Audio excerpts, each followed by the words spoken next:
Greetings, everyone. Hope you have a wonderful day so far.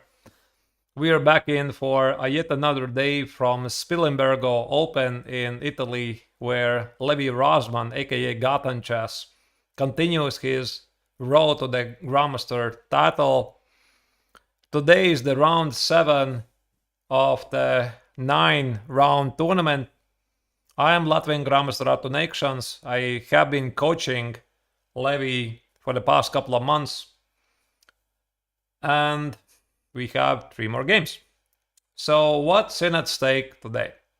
There is going to be only one game.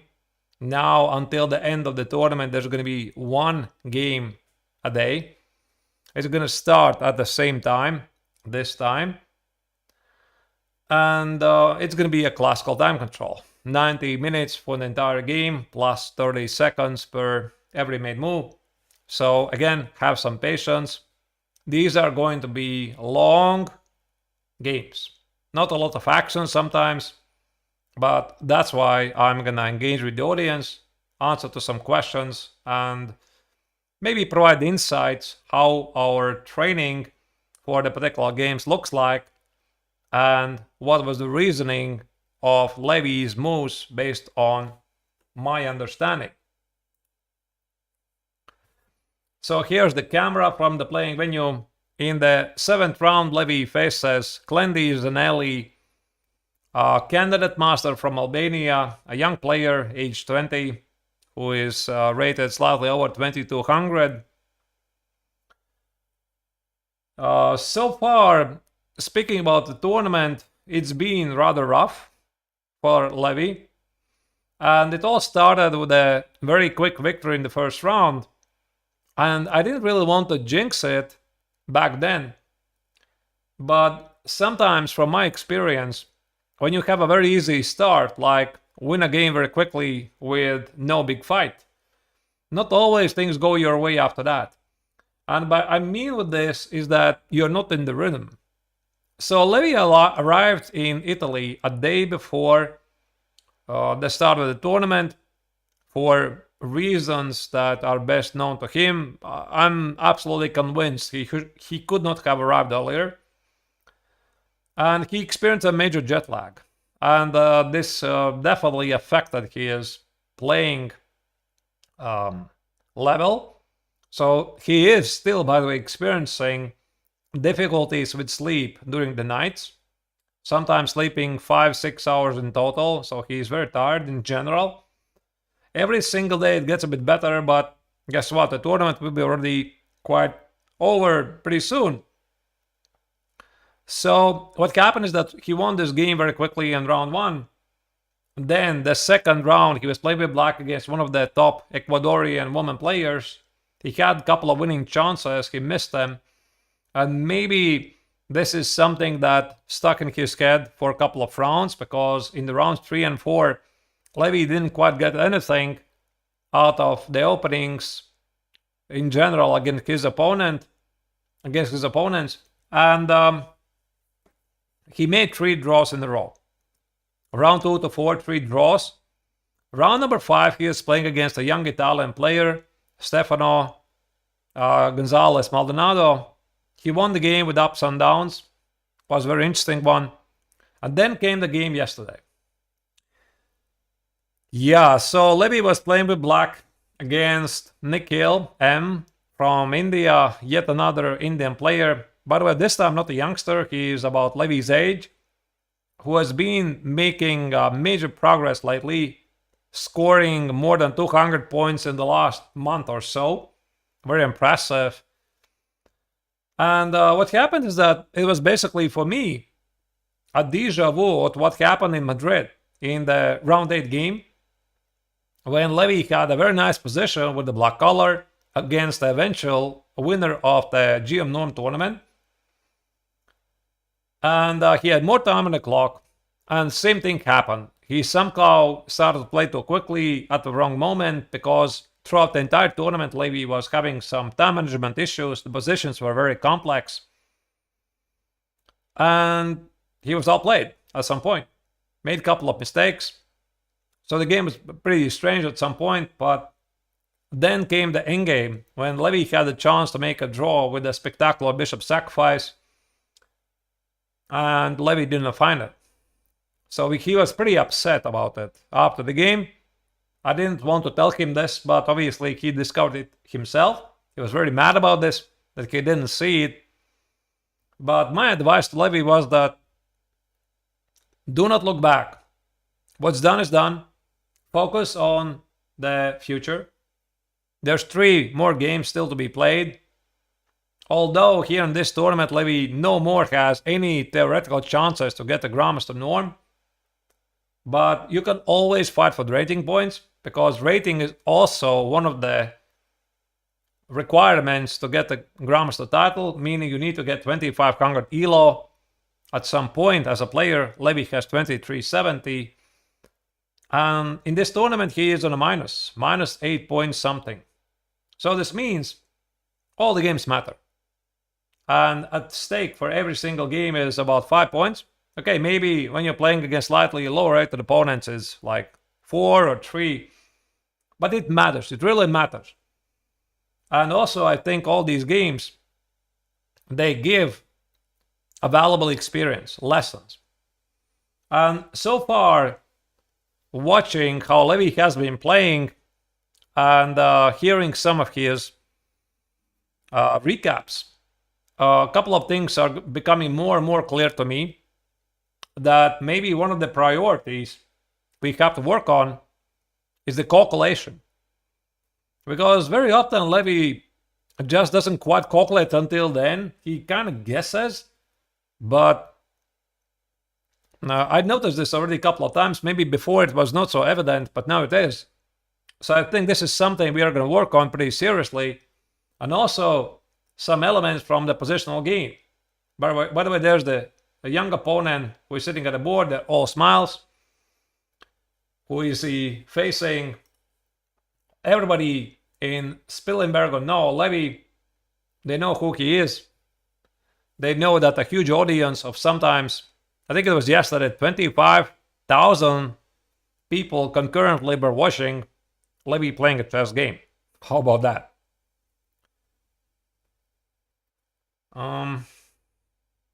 Yeah. So for this particular game, we have prepared to play the Reti, which might transpose to the Grunfeld. We considered all kinds of options. And Clendy Zanelli, he's a pretty solid player who likes to play all kinds of Queen's Gambit decline with e6, d5. So we looked at d4, d5, c4, e6. We looked at English opening, c4, e6, g3, d5. We looked at e4. And after e4, the thing is, Zanelli would have played most likely e5, and we had a surprise planned after that. But we noticed that he also has started to play the Sicilian Najdorf with a couple of games. I played this June. So we looked at them. I gave Levy some suggestions how to continue there. And he almost decided to go there, but somehow last minute he decided, okay, listen, I'm not so sure about all of this. I don't feel it so well. So let me just play the Reti. So my guess here is that the first moves are going to be knight f3, d5, and g3. And we expect g6 to be played, where Zanelli might transpose to the Grunfeld, but maybe he's going to choose something else. We'll see. We'll see. The preparation only takes you this far. You do your homework, you try to guess, you review your files, but there's no more you can do.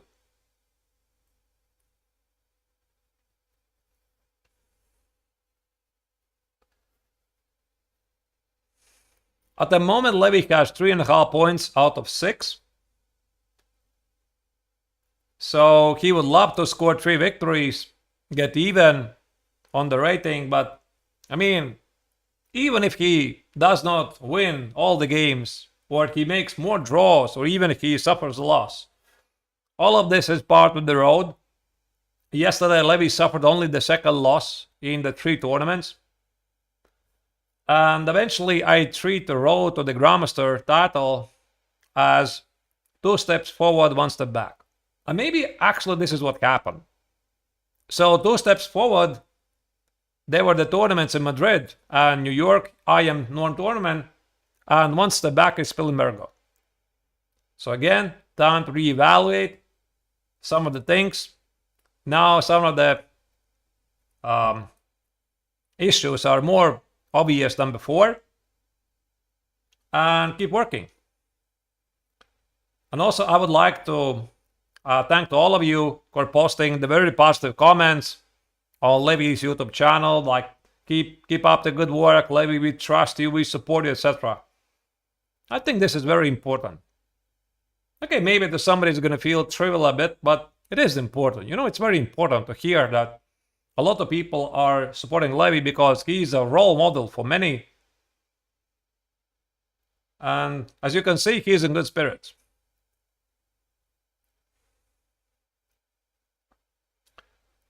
Speaking about the video, we are using the Wi-Fi of the playing venue.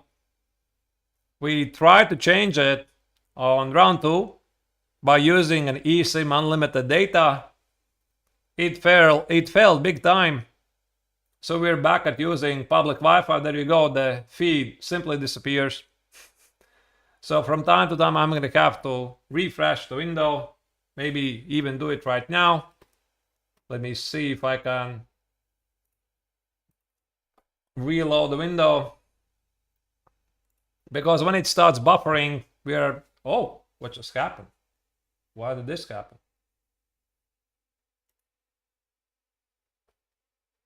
Okay.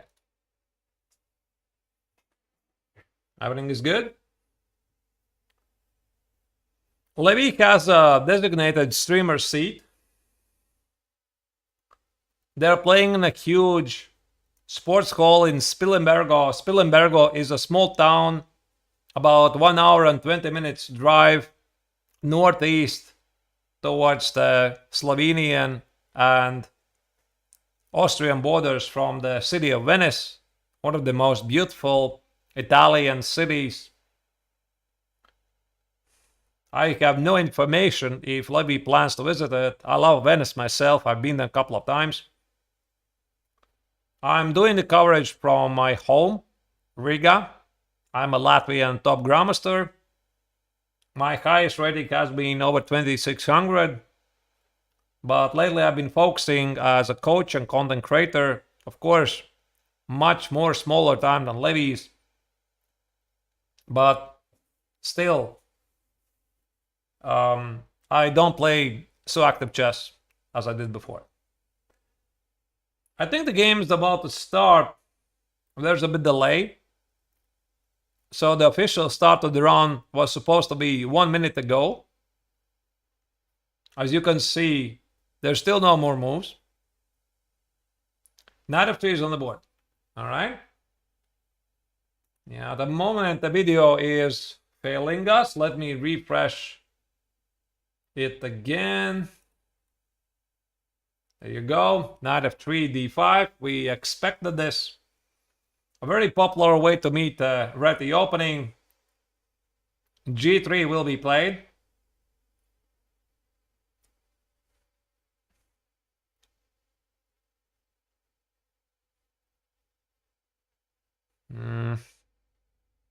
What is happening with the video? I don't understand, because nothing from the setup has really changed. It's all the same place, same hall, but today it's a bit laggy.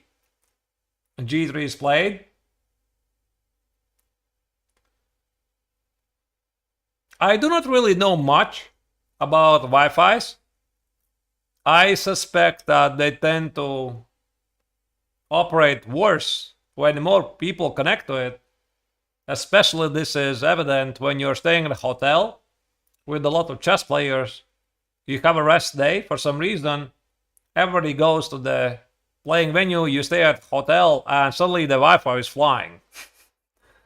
And then everybody arrives back in the evening, it's limping. There you go, g6 is on the board. We expected this. Now, I could tell you a bit something about our opening prep.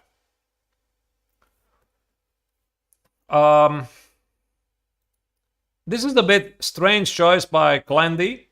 I do not understand why he plays g6 the second move, because his repertoire quite doesn't indicate that he is a Grunfeld or King's Indian defense player.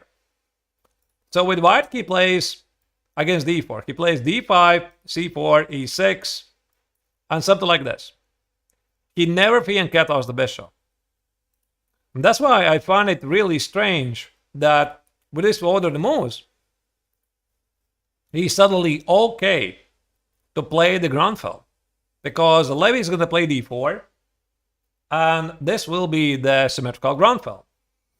The reason why Levy needs to play d4 is that black is threatening to play e5, grab the center, so you don't want to do that. Let me again refresh the window, sorry. At the very beginning, the connection is not very good. There's nothing I can do about it, it's out of my hands. All I can do is refresh the window from time to time. And Levy's going to play d4. I already see d4 is on the board. Yeah, there you go. d4 and c6. Yes, yes, yes. This is the prep.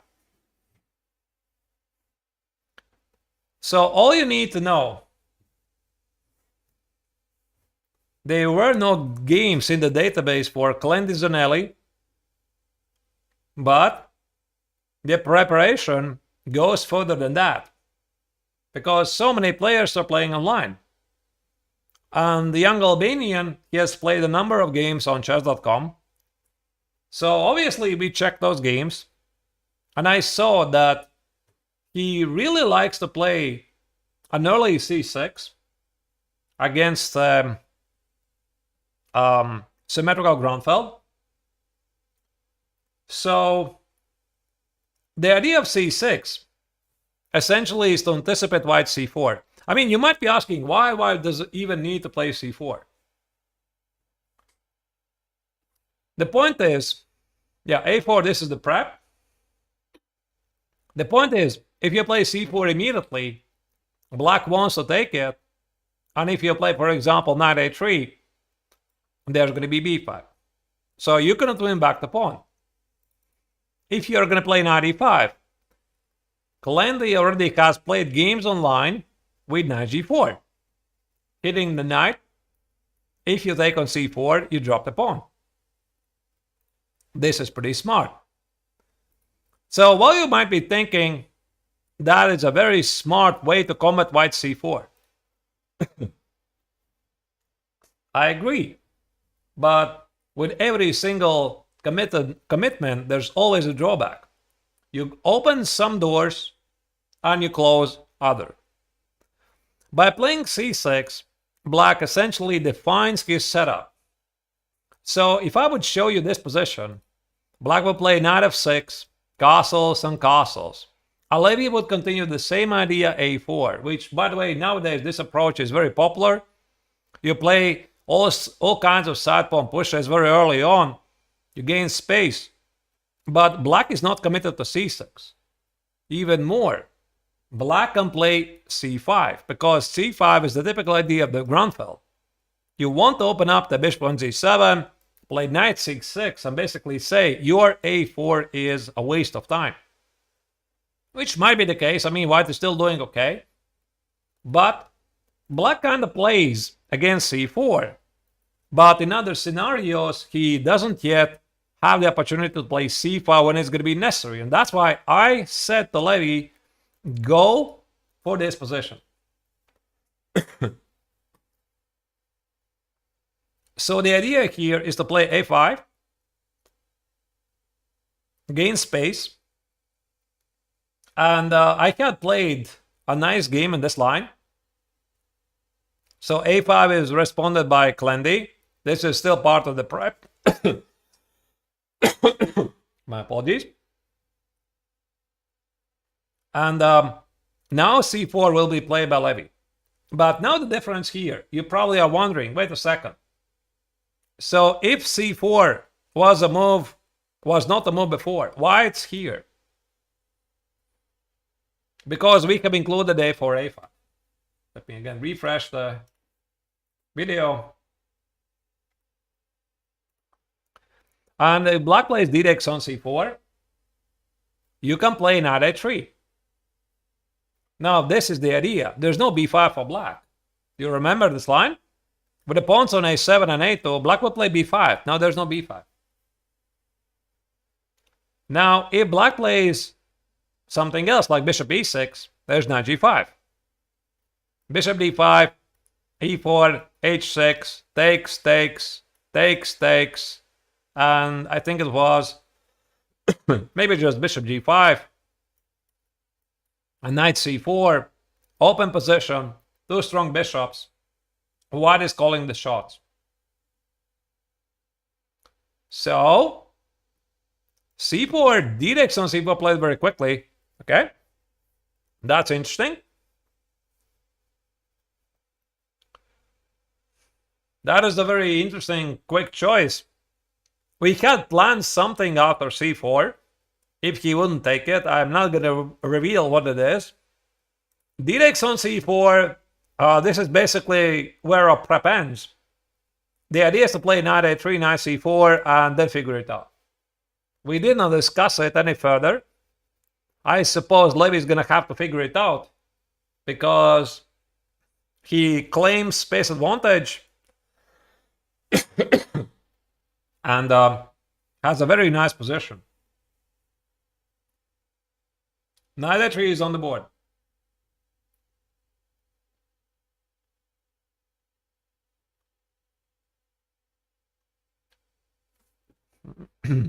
Okay, what else I could have mentioned?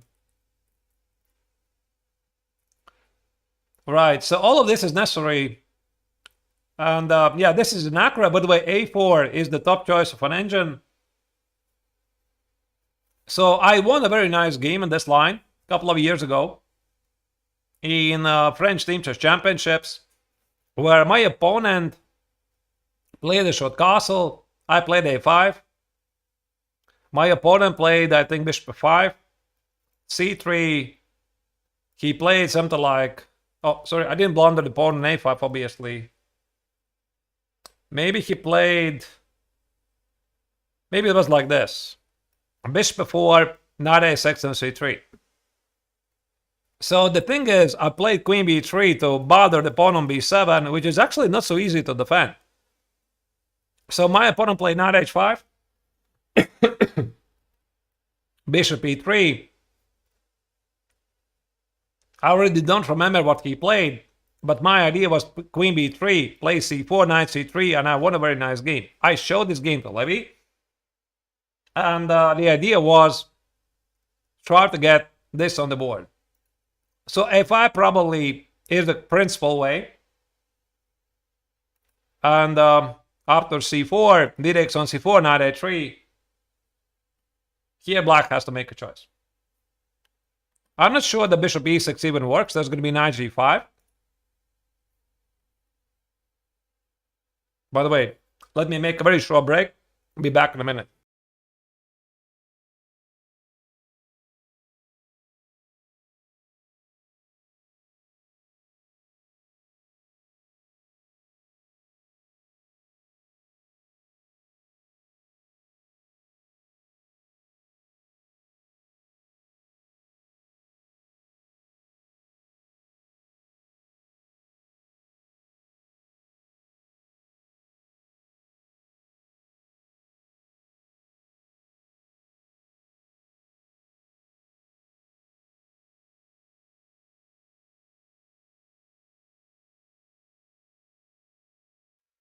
All right.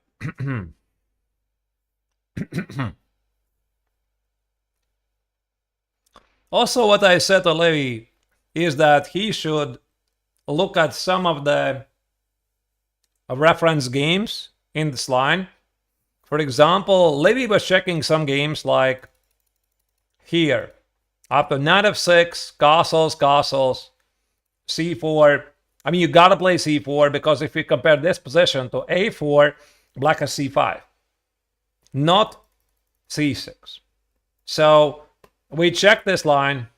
Knight f6, castles, castles. I said, let me check it out. c4, d takes, knight h3, c3, most likely c3, b takes, c5, etc., etc.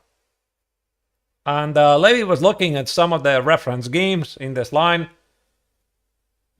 White has a very minor advantage, but nothing special, of course.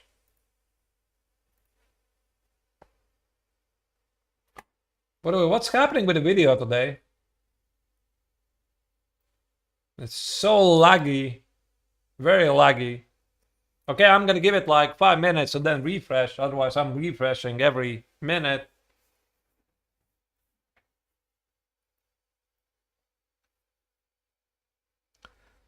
Black gonna keep the pawn. Again, let me show you the line. If you go here, knight g5. If you go here, e4.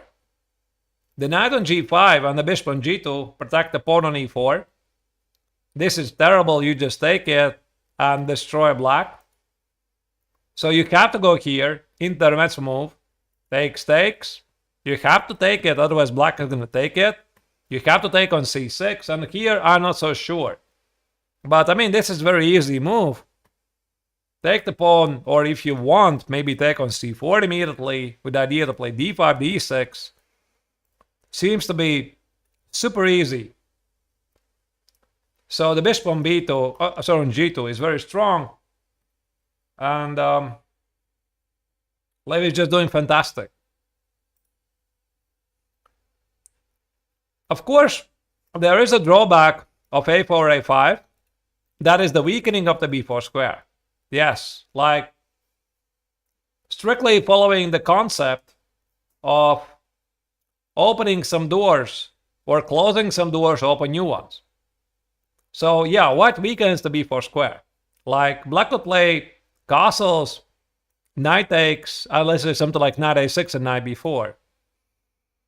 But you know, these type of positions, you have a million ways to continue here. That's what I love about d4, is that you can play queen b3, bishop d2, rook d1, rook c1, and also black has a weakness on b6. Like I could play queen b3, knight b6 if I want. Maybe bishop d2, knight b4, maybe actually here I have some queen b3 ideas to take it, or maybe take on b4 immediately. So it's also not so obvious for black. But I think he has to play castles. Like castles, knight c4, maybe bishop e6, I don't know. Could be a couple of easy moves, b3 is a move, queen c2 is a move, just play b3, bishop a3, maybe e3, queen e2, rook d1, rook c1, just figure out things later.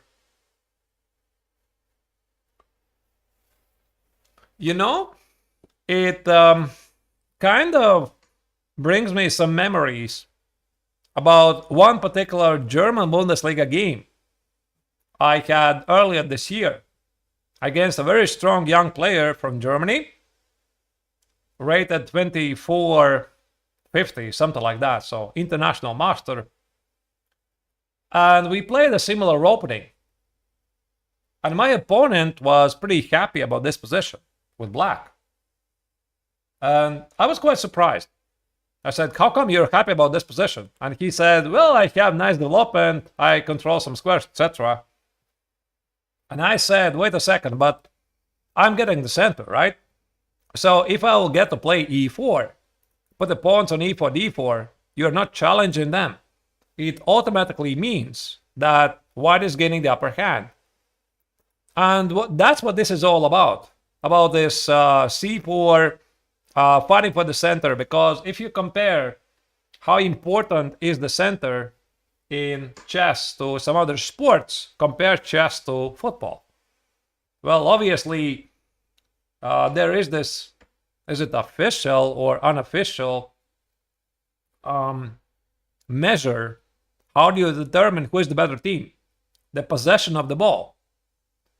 who possesses the ball more, or like who controls the center controls the game. You control the center, you have better chances to attack the opponent. Okay, here we don't have a goalpost, but we have the king. And also, if you control the center, you're going to be a bit faster to get back to the defense. So controlling center is one of the most important concepts. Okay, now I think the lag is a bit away, so let me refresh. Refresh the window again. There you go. Seems to be working. This is the actual position. I don't really know that Levy did a lot of analysis in this position. Basically, our prep ended right here. We didn't have a lot of time to do this. I mean, if you would only know the things we are doing when it comes to the selection of the variations, and sometimes, yeah, some of the lines that just end like at move 8, and you just kind of hope that the student is going to figure it out. And I don't think this is such a difficult position. So Levy should be pretty chilling. He already has a 10-minute advantage on the clock.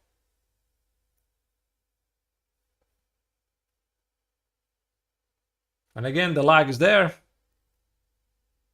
There's nothing I can do about it. All right, let me see what you're writing there.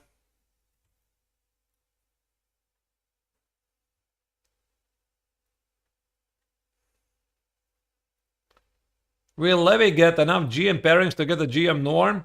Stormered is asking on YouTube. Not anymore. Not in this tournament. Sorry. We're fighting for something else.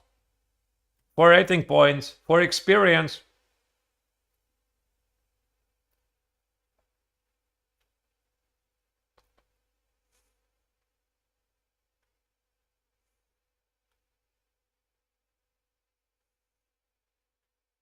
Let me see what else.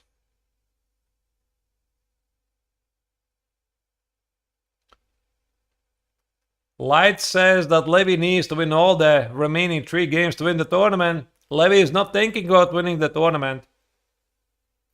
He just wants to finish the tournament on a positive note.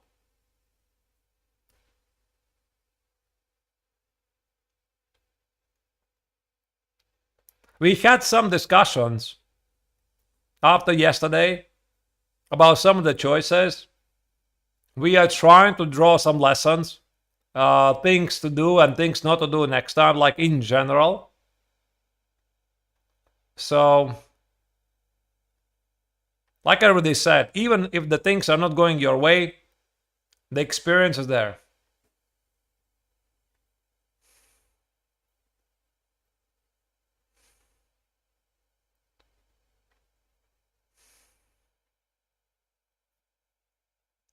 By the way, speaking about the prep using the online games, I could talk about this for hours, but very often at the competitive level, this is a very important source of information for people to learn what you're playing against certain systems. So there were no games for Clendy in the database, basically against Retty, just one game. It didn't really help. So we pulled up his games from online, and then modeled a bit his playing style. And there you go. This was on the board, even though Clendy had never played it. Showcastle, by the way, has played. Good move, I suppose. And nowadays, many players, they play online incognito. So obviously, a lot of people have their official accounts, but it's becoming pretty standard that many players are creating incognito accounts. And why is this? So that they can test knowledge. Because what's the point? For example, you decide to start to play a new opening, and you need to have some practice. You can't just appear at a GM Norm tournament with no feeling, just play out of the blue the French defense. Even though if you have studied some chessable courses. I mean, you can do that, but it's ridiculous. You need practice. Where do you get that practice? Online. You play hundreds of games. So if you play online in your account, what do you think the opponent is going to do? He's going to see that, oh, look at that. This July, this guy has been practicing a lot of French defense. Oh, what's he playing there? Okay, let me check. Let me use another chessable course against him. Or engine. I mean, during the prep, of course. So, you do it incognito. That being said, I don't have myself any incognito account, but many people do.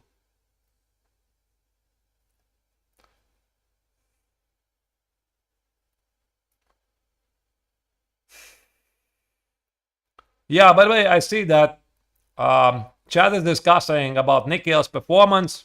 Levy's yesterday's opponent. Today he is playing against a very strong guy, 2400. And yesterday he beat back-to-back two 2300 something guys. So he is 2198. And yet in the past month he has gained like 200 points and he's gaining more. That's all you need to know. That some players tend to make rapid improvements in a very short time. Mostly they're youngsters, but it can happen at any level. So, yeah, by the way, speaking about Indian players, many of them are so underrated. And Levy already has played against two of them in this tournament. I just call it bad luck. Because it's not the greatest feeling. You're playing against underrated opponent. I mean, why is this? What do you think it's even matters? So imagine this. I'm playing against a guy who is underrated. Let's say he is 1800. He comes from India or whatever, from Kazakhstan, whatever. Doesn't matter. India is just an example. So I'm playing against him. I'm 2600, he's 1800. So if I win, according to the ELO system, I grind it out. I'm awarded with 0.2 points for the victory. 0.2. It makes sense, right? You fight for 4 hours and you get 0.2. If you lose like 9 points. 9. Just because the guy is underrated. And then imagine this guy who is underrated next month. He is 26 or 25. So if I beat him, he is giving me 5 points, not 0.2. So it matters. I mean, luck plays a major role, obviously. The players you're getting one 2200 guy or another 2200 guy. They might not play the same. All right, 94. That's a bit weird move. I suppose he's opening up the long diagonal. If Levy wants to play b3, c5 could be on the table. I'm not sure. Levy doesn't know much about this position. I don't think so. So I suppose continue development. Maybe bishop b4, maybe b3, maybe bishop a3, maybe queen b3, maybe knight e5, hit the knight. What I said to Levy is that even if you don't know, you're not going to mess it up. I mean, it's very difficult to mess up these positions.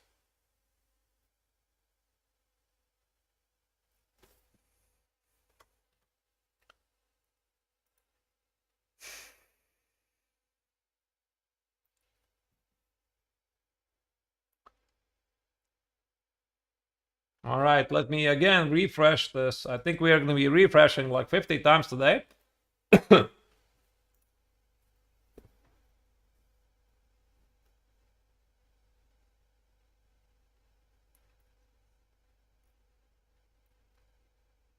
There you go. Again, there's the buffering. Yeah, at the moment, Levy is playing at 100% accuracy. And this is something you shouldn't be paying a lot of attention to. He's just trying to figure out how to continue. He has time.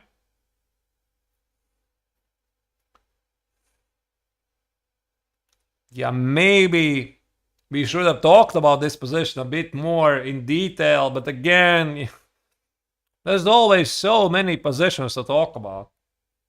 You know, one of the most stupid things, I can definitely tell you this, is when you're doing a prep, and I've done this myself, you're doing a prep, and you check the file, or you shuffle the pieces here and there on your computer, and then you look at some lines and you think, he's not going to play it. It makes no sense. So you look at something else. You check everything but that. Of course, exactly that happens during the game. You're getting so pissed. You know, I mean, it was there. It was there. I could have checked it. And I didn't know. But okay, I mean, I don't think this is really such a dangerous position. Just play even b3. Cannot be terribly bad. So if black is going to attempt to play c5, with the knight on e4, I don't think this is working. Maybe bishop b2 and d5. The knight on c4 protects the bishop. So something like this could be a move. Maybe there's something better. Like, I'm not sure. Maybe some sort of a knight e5. Hitting the knight. And if you take it, it's trapped. This is a beautiful knight. These are weaknesses. Catalan bishop and everything.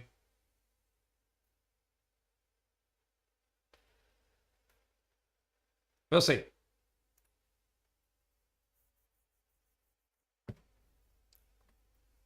Yeah, I would just play b3. Because the bishop on f4, I'm not sure it does much. I would love to counter the bishop here in g7. I think this knight e4 in general is a bit weird.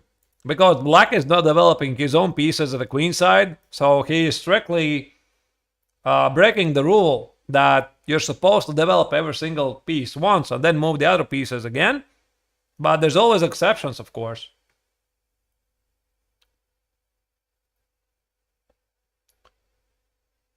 How was Levy's mental state this morning? Duke Ruffy is asking on YouTube. It's okay. I mean, even this morning he was kind of thinking about yesterday. I mean, I was saying that just forget it. I mean, just forget it. Yeah, you know, sometimes there are games that just sting really badly. Especially if you're not losing so frequently, especially if you know you could have done better, and like there was a draw a couple of moves before resignation, it just stings badly. But what's done is done. So my philosophy always is focus on what's at present. Never look back. Never blame yourself for the decisions you have made. What's done is done. You can't change it.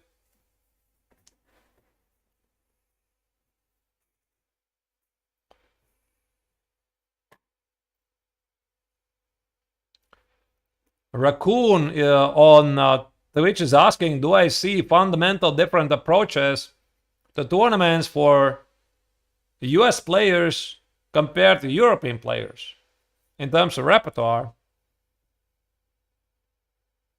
No. Not that I have noticed. I think nowadays there's everything is like we are part of the globalization. The world has become much smaller, including the chess world. So no, I haven't noticed any difference. I could tell you about differences of European American tournaments. Yes, there are massive differences. But when it comes to the players, no, I haven't noticed anything.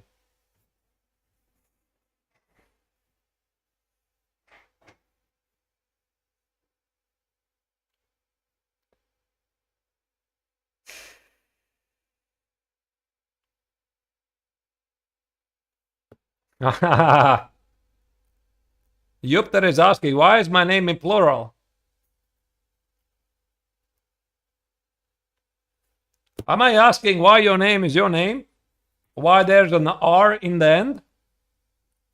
Well, that's Latvian grammar. So basically, my name in English language would be Artur. Artur, without S. But for the reasons I can't really explain, there's always an S in the end. It's Latvian grammar.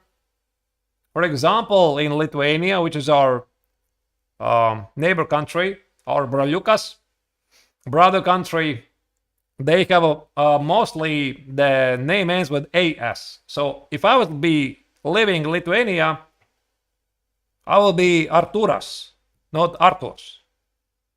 If I was living in Iceland, I would be Artursson, most likely. If I would be living in Italy, I would be probably having a name of Artucci or something. So you get a point. It's just a local grammar, but if you want, you can call me Arthur. Doesn't matter.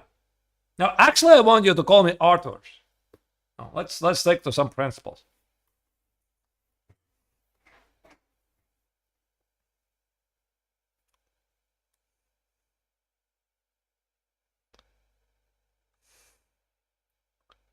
A deep thought for Levy. Yeah, I think it's a good idea to slow down here because he doesn't know this position so well. He's going to have to, work it out. B3, bishop B2 looks easy. Bishop b4 looks easy. So at the moment, Levy is looking for some meta level ideas here. Not just a single move, but a sequence of moves. And see how it feels. But again, you don't really want to sit here for 20 minutes and think about your place in the universe. I mean, the time passes very quickly. So you need to be always in control. Make sure that you're not spending time on some unnecessary nuances. But I mean, still, this is a very important crossroad. So Levy is taking some time.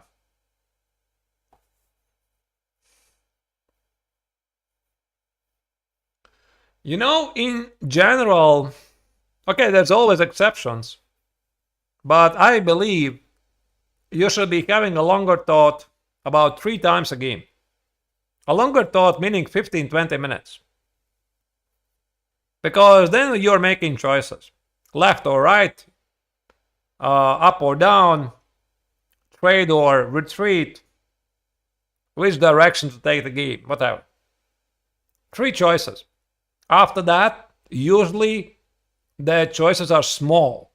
So you don't need to spend on those small choices 50 minutes.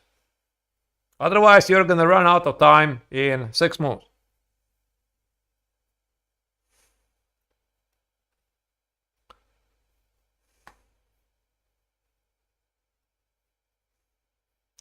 Dante Boomshanka is asking if there is a better system than ELO.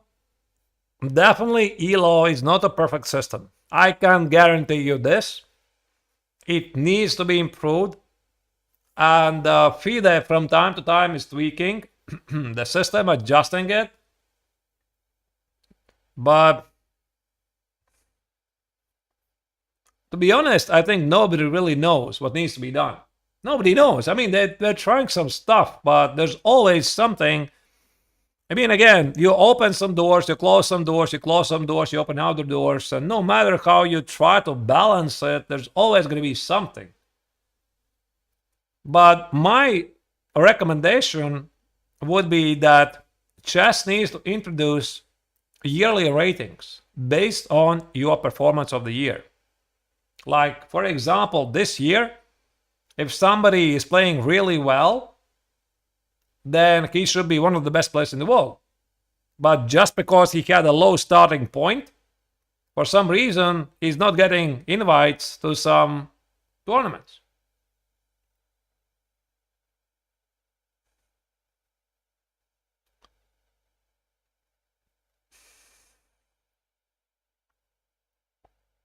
Levy's still thinking. Yeah, it's a bit too long, to be honest. I think it's time to make a move.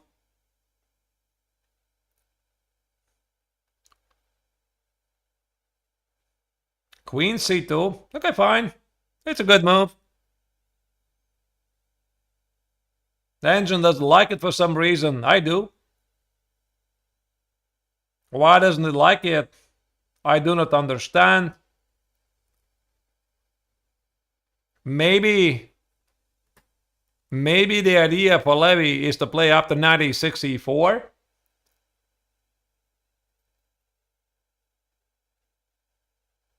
And then there could be knight a6, knight b4, b6, or maybe knight c4, queen c4, b6, bishop a6. But again, I mean, you always are better. Even if black installs the knight on b4, you have the center. Bishop f4, queen c3, rook c1, etc, etc, etc. I like this move. And black plays bishop f5. I think it should be failing because of g4. What? It's not? How is it?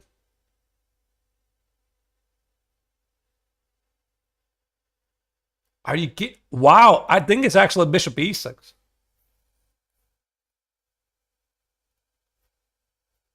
So my idea was, after g4, bishop g4, there's going to be queen e4. You win the piece. And if you use the knight to attack the rook like knight g3, I'm sorry, here, like knight g3, I'm going to take it, I'm going to take it. I have two minor pieces for the rook, and I'm doing really great. And apparently black can do this.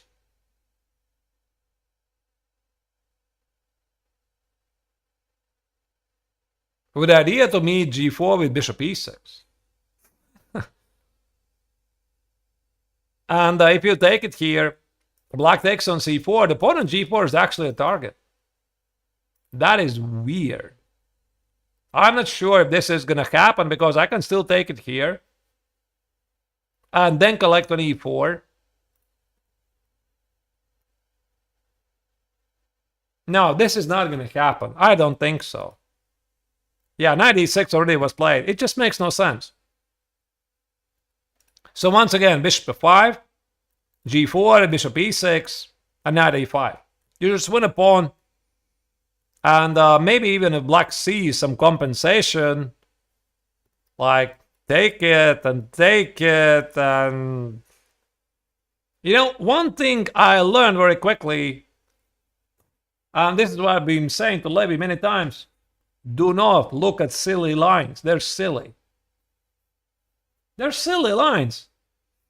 And actually, this is paraphrasing one of the quotes I use all the time by Vladimir Kramnik, who once said, I like this quote, really do. The greater the mastery, the greater the restriction. What does it mean? It means that if you are really good, you are not looking at some ridiculous lines because they make no sense. They're ridiculous. They're weird. Hey, by the way, Alex, I see you in the chat. How are you doing? Thank you, by the way, for hopping in. And that's why you are just crossing out a couple of moves.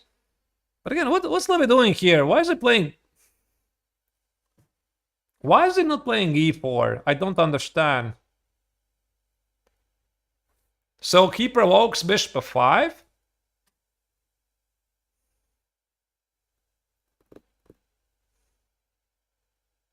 Where do you put the queen?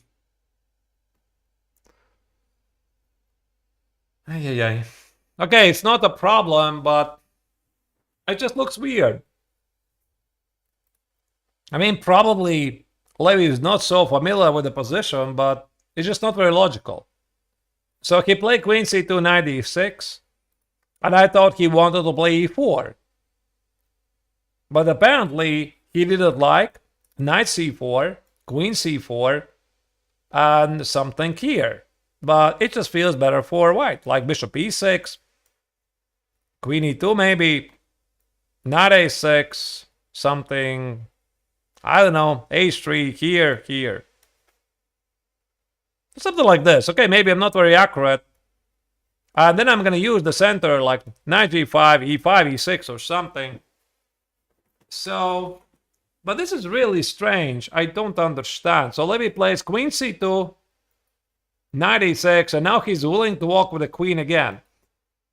Maybe, maybe the idea here is that Levy so much did not allow black to get the bishop on a6 that he's willing to lose a tempi for bishop f5. That's the only thing I can explain.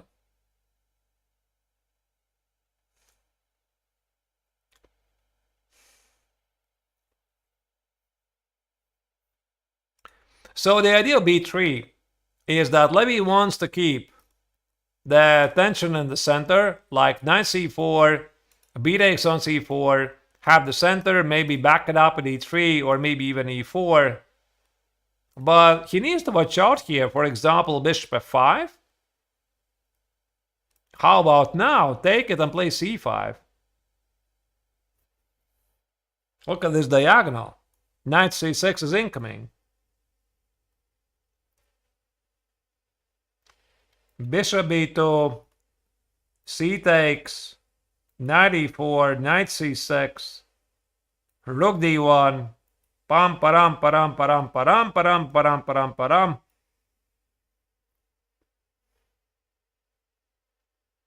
Doesn't feel much, although there's some pressure. We'll see.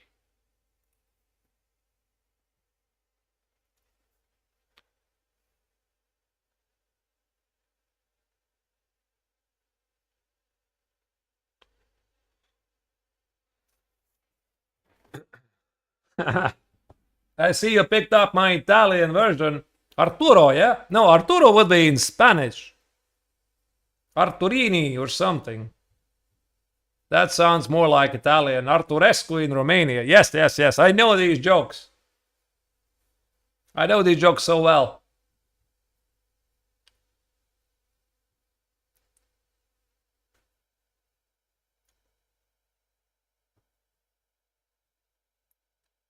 What's my favorite football team? Brazil. Always has been Brazil. Because when I was a kid, I was watching how Ronaldo, and I'm not talking about Cristiano Ronaldo, I'm talking about the original Ronaldo from Brazil, how he was winning the World Cup, which was year, who already remembers the year? I don't know, 2002, but I think it was even before that. Maybe they won 2 World Cups, maybe not, I don't remember. So Brazil always has been Arturinho, yes, in Brazil. Brazil always has been my favorite team.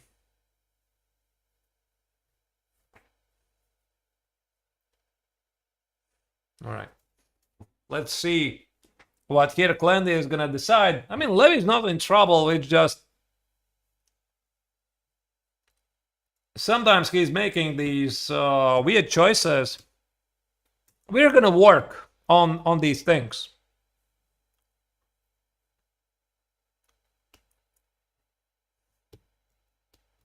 By the way, I had some discussion with Levy, obviously, yesterday about the start of the tournament. Oh, it's already not the start, it's like 2/3 of the tournament.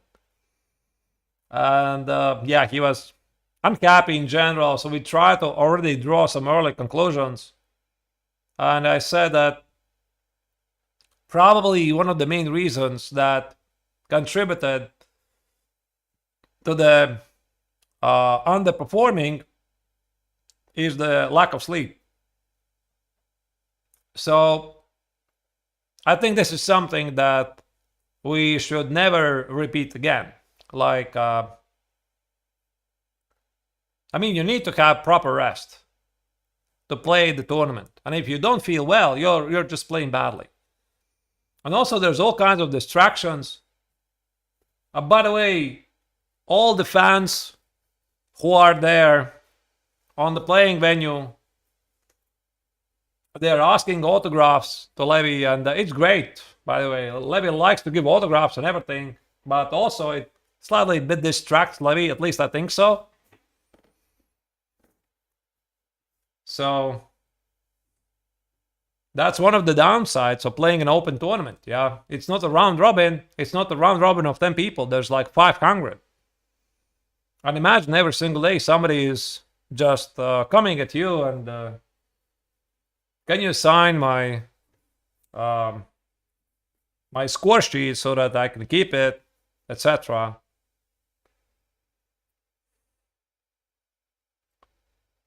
We'll see what's going to change next time.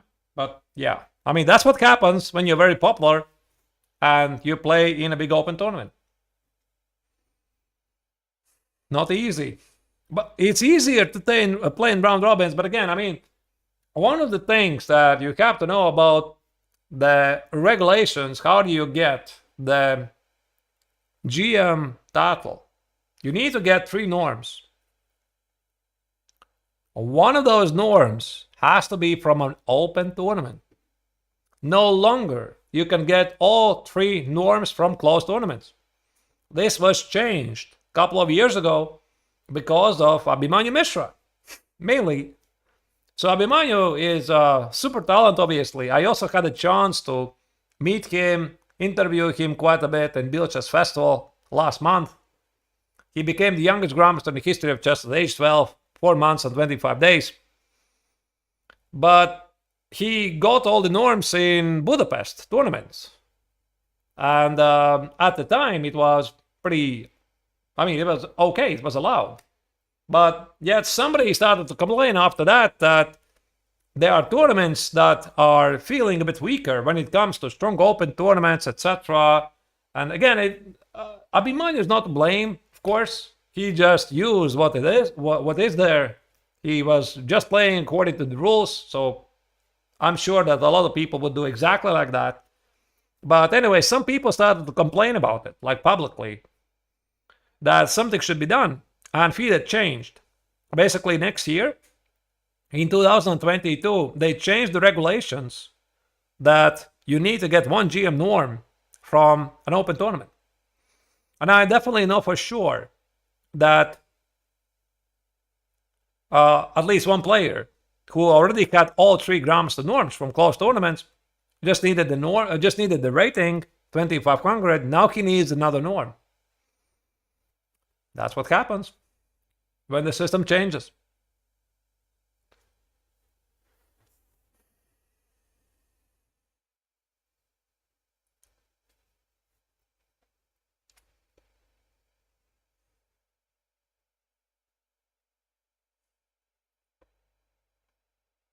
How's everybody feeling today? Having a good time?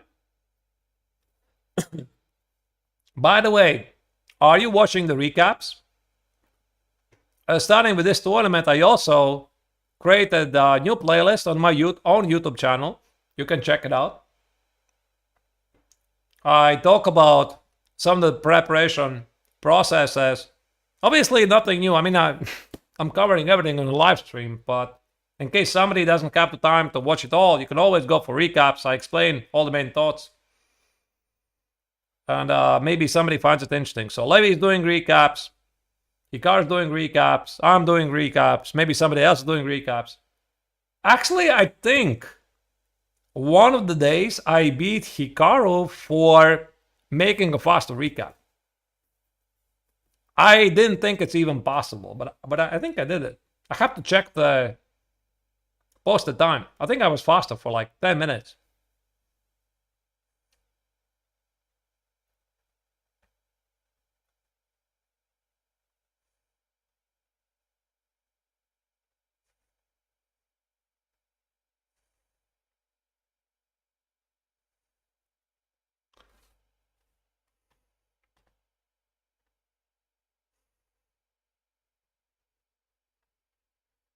All right. Let's see what else was in there. Yeah, hello everybody who's saying hello to me. I'm saying hello to you. Everything is good.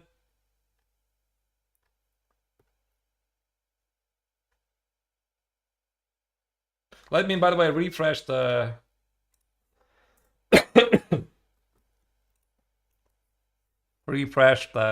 thing again. Now I didn't see buffering lately. Because if I don't refresh, we are like staying behind on the actual video.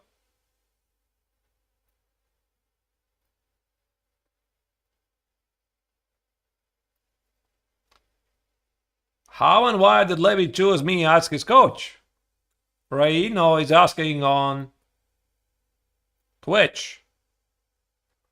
Listen, I think you should watch the Perpetual Chess broadcast. No, sorry, podcast. What broadcast? Perpetual Chess podcast run by Ben. And I talk about in one of the episodes, I think it was released this June, how we started to cooperate. I mean, in short, I wrote to him after the very first episode of the Road to the GM series. I watched it. So I wrote to him and I said, let's cooperate.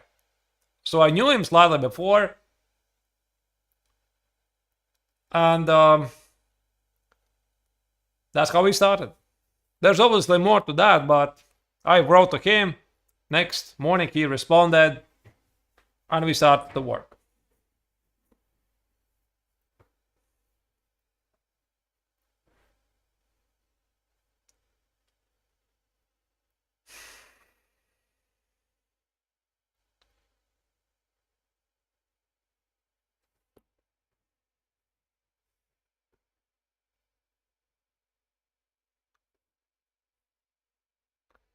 Yeah, Chili Mo on Twitch is saying the other GMs talk about how the super top level they are choosing sometimes the silly lines to get the opponent out of the prep. Listen, this is the problem at the top level. I mean, when you hear Magnus complaining that there's nothing to play, everything is analyzed, when you hear Fabi Caruana saying that you have to deliberately play bad lines to get something, I mean, there's one thing you have to understand. They're talking about their level. They're talking about how is Magnus going to beat Caruana, how Caruana is going to beat Hikaru, how Hikaru is going to beat Firuja. At this level. At our level, the mortal level, like average Grandmasters, maybe even very good Grandmasters, and definitely with the less titles like IMs, FMs, and etc. This rule doesn't apply. We're safe. We don't need to worry about that we have nothing to play. We can play even lines that are obsolete, that are known, but the opponent doesn't know the refutation, because essentially you would have to like have a huge brain and remember everything. Okay, Magnus maybe remembers everything. So does Fabi, Hikaru. They're some of the hardest working players in the history. I mean, in the world. But everybody else is like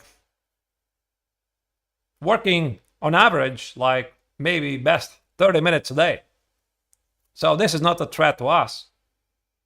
We don't need to play those silly lines. I'll leave it to be for the top level. But yeah, I agree. In general, in order to surprise somebody at the highest level, yeah, sometimes you need to play something off, where the engine maybe gives you a slightly worse position with white. But black essentially has to know like next 10 moves in order to get this advantage, and even then, you're not really risking by losing. You're always safe to make a draw. That's how the preparation goes. Somebody asked me, was it today or yesterday? Maybe yesterday. Have I ever coached anybody or partnered with anybody in top 10 in the world? No. Never.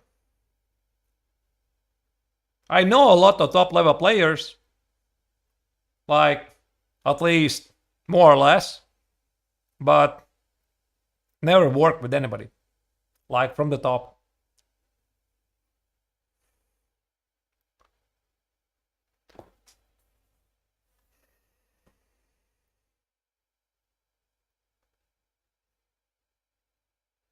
How will I work with Levy's decision making with him? Yiro Dax is asking on YouTube.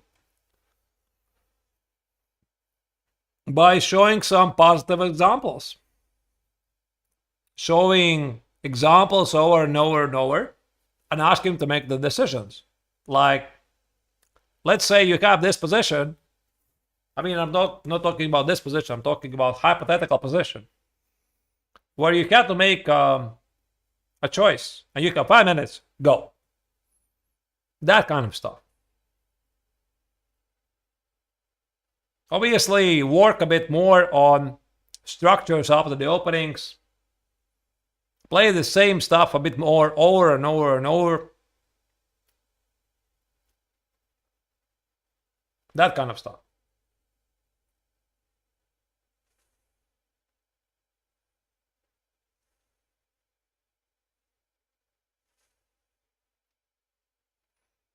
By the way, Queen D2, should have mentioned this. Levy made a move.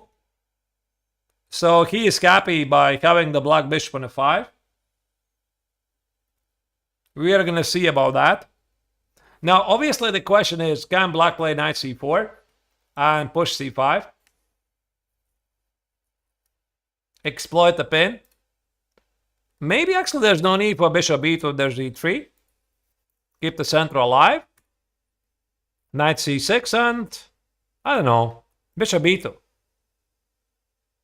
And threaten to play d5.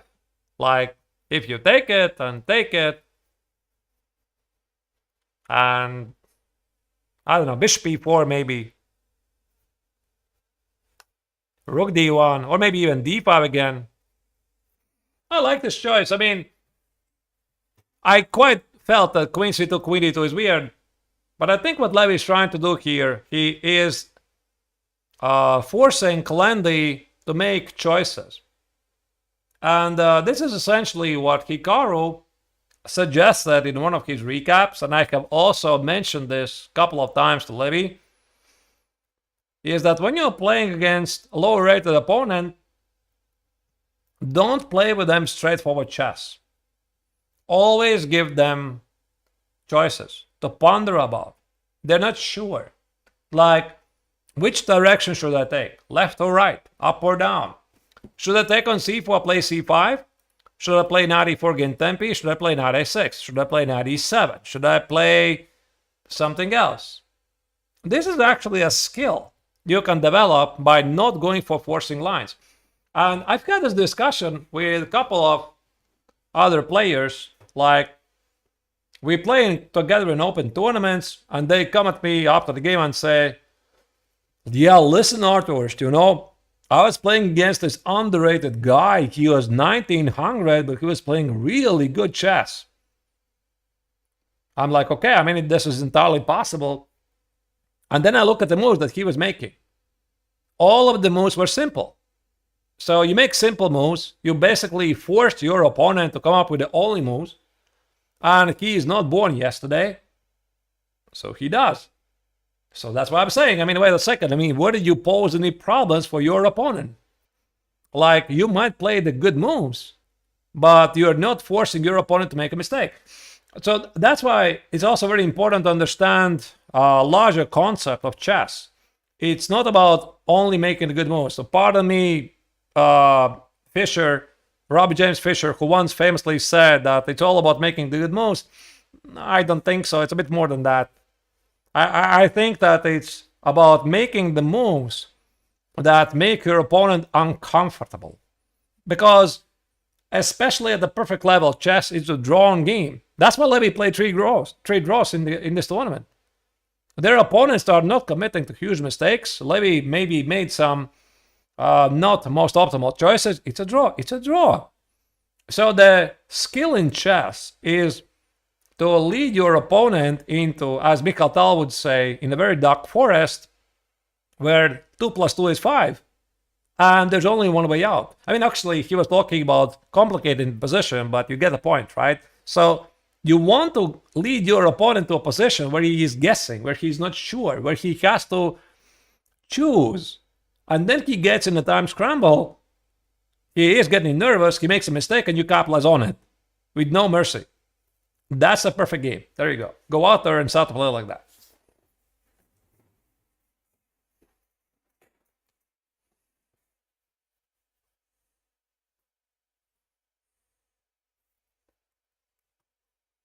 Bishop e6. Okay. So here, black hits the knight on c4. And I don't think that Levy is ever gonna play knight e6 e on d6. What? Engine says that this is even okay. How is this okay? I just was about to say that this is something that's never gonna happen. Because black fixes his pawn structure, opens the e file, and hits the pawn on b3. And yet engines say that this is good. Okay.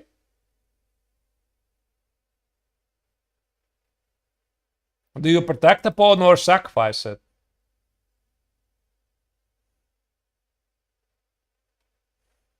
Maybe there's some stuff like bishop a3. I'm not sure. You take it, rook b1, bishop a4, rook b7. Yeah, this is the commentator's curse. Easy to suggest, impossible to play yourself.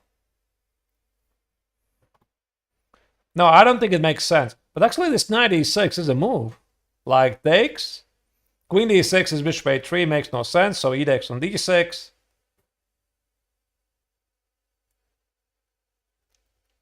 Maybe just something like queen c3. No? No. c5, knight c6 is going to happen. That's a pin. Okay. What else?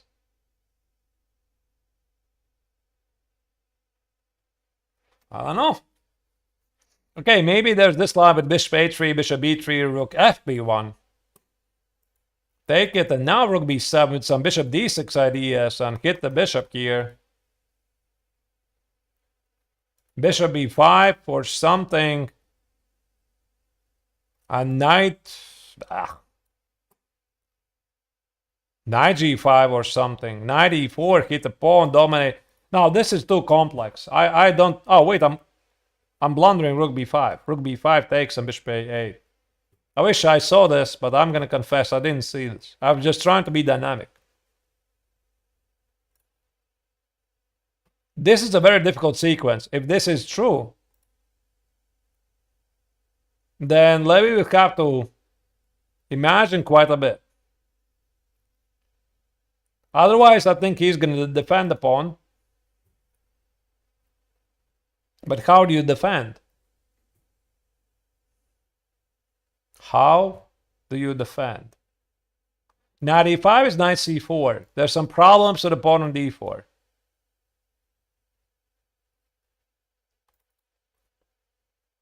Queen c2 walks into bishop f5. Queen c3 walks into c5.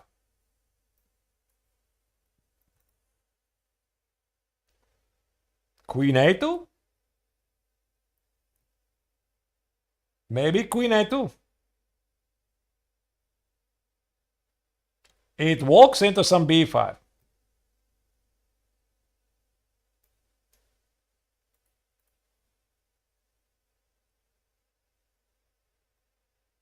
Queen a2, there's also knight a6, knight b4. And I was thinking maybe this is okay.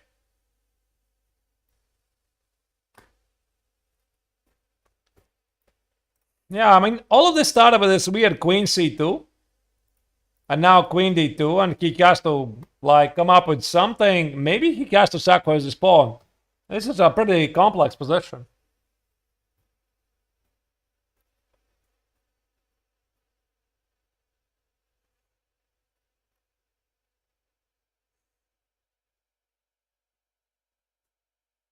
What do I think about Vasily Topalov? What's there to think about? He's a former world champion and one of the most dynamic players I've ever seen. You know, I remember when I was watching him fighting for the world championship title, whichever year it was, 2006 or 7, I really don't remember. He was crushing everybody in St. Louis, playing a lot of sharp Sicilians. I liked it as a chess player.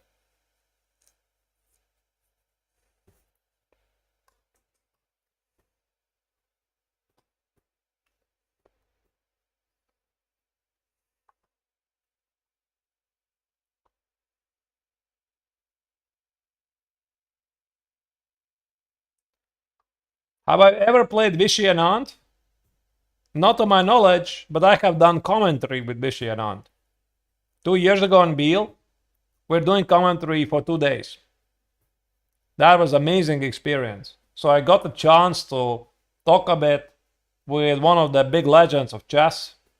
So very humble, very likable world champion.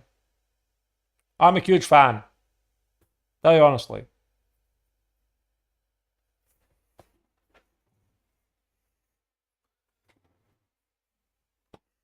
All right. Yeah, what else? What else could Levy do here?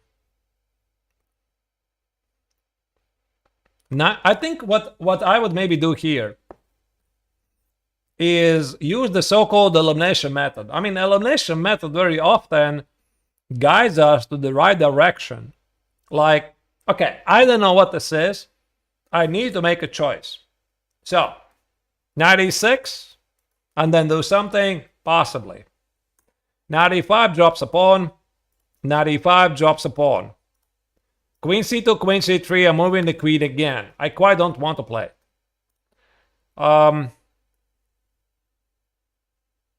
That's it. You know, this is something I have talked with Levy, but I suppose we have to talk it over and over and over again. Is that sometimes when you look at the position, wow, this is such a complex position. What should I do here?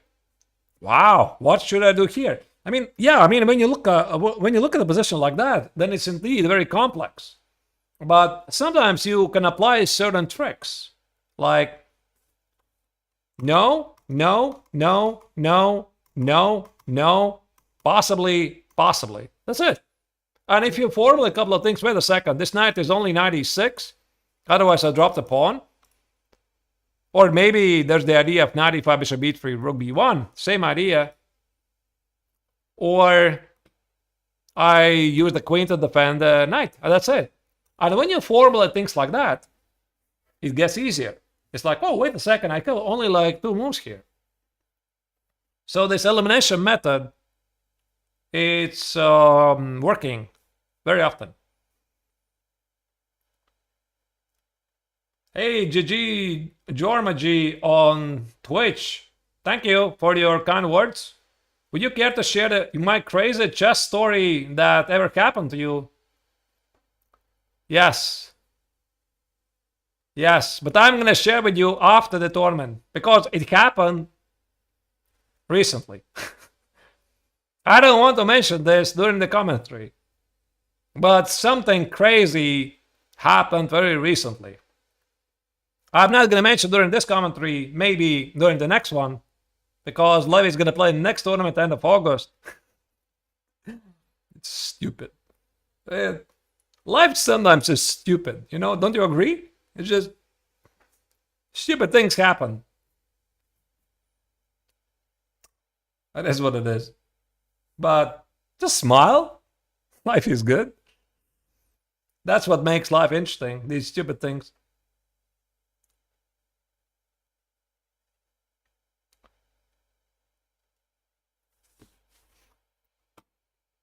Will Levy play in Reykjavik next year? Peaceful is asking on YouTube. I suppose Reykjavik Open. I don't know. Queen d3. Okay. Queen d3 play by Levy. I'm not sure.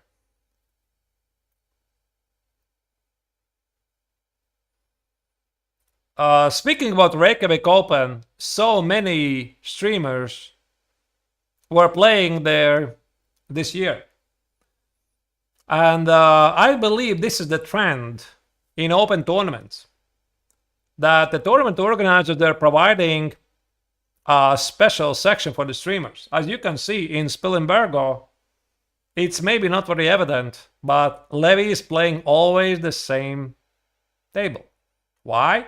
So that he can have a camera with tripod and broadcast the thing. Also, in the distance, I believe there's Angelika Volkova, my co-commentator from Chess Festival. She's also streaming. Also at the same place all the time. And in Reykjavik Open, there were so many fixed streamer seats. So I recommended this to Chess Festival. I said, be modern. Do this.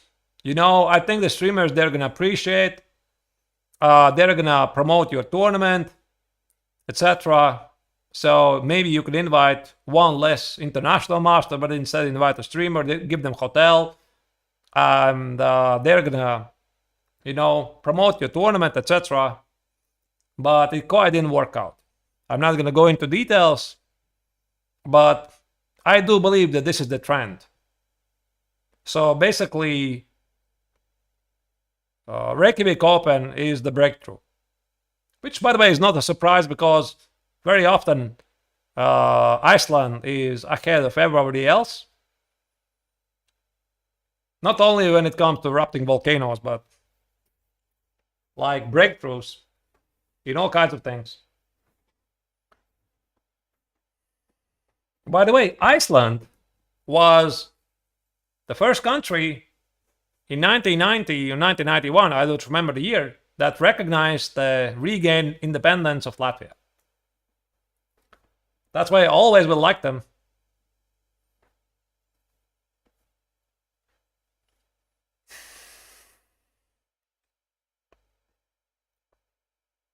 Queen d3, the engine doesn't like it. I think what Levy wants to do, he wants to provoke Vlad to play bishop f5, and then put the queen somewhere else, like queen e3.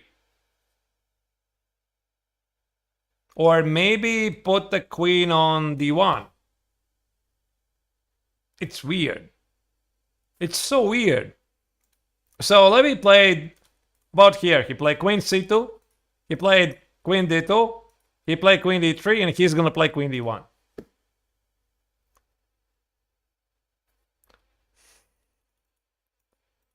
This should not have been the move. I think b3, bishop b2, and then see what happens.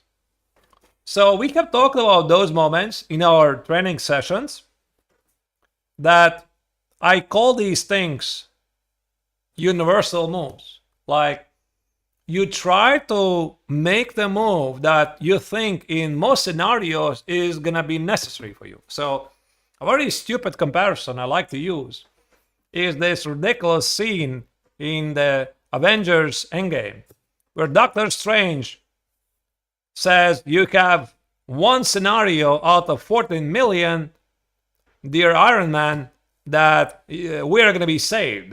Humanity is going to survive, which I think is pretty terrible odds, to be honest. You know, so if you play chess like that and you're going for a moment where you have odds of one positive scenario out of 14 million, it's never going to happen. So don't even ask me how it happened in the movie. But it's all about using this concept. You are trying to make a move that in a more variety of scenarios is going to work for you. Meaning, if you are going to play, for example, b3, there's going to be a lot of scenarios when this is a useful move. Why? You protect the knight, you bring out the bishop, you see what happens. But if instead you're going to make something like h4, yeah, so you want to be attacking, you want to go for the king's attack, the number of those scenarios when h4 actually will be a useful move, but which is a still decent move. But you get a point that the number of those scenarios where this is going to be a good move, they decrease. So that's why it's all about basically odds. The odds when this move is going to be a good one. Knight a6, by the way, is played.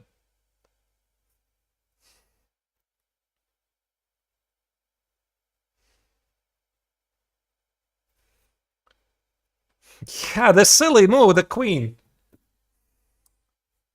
Yeah, again, he's going to lose tempi.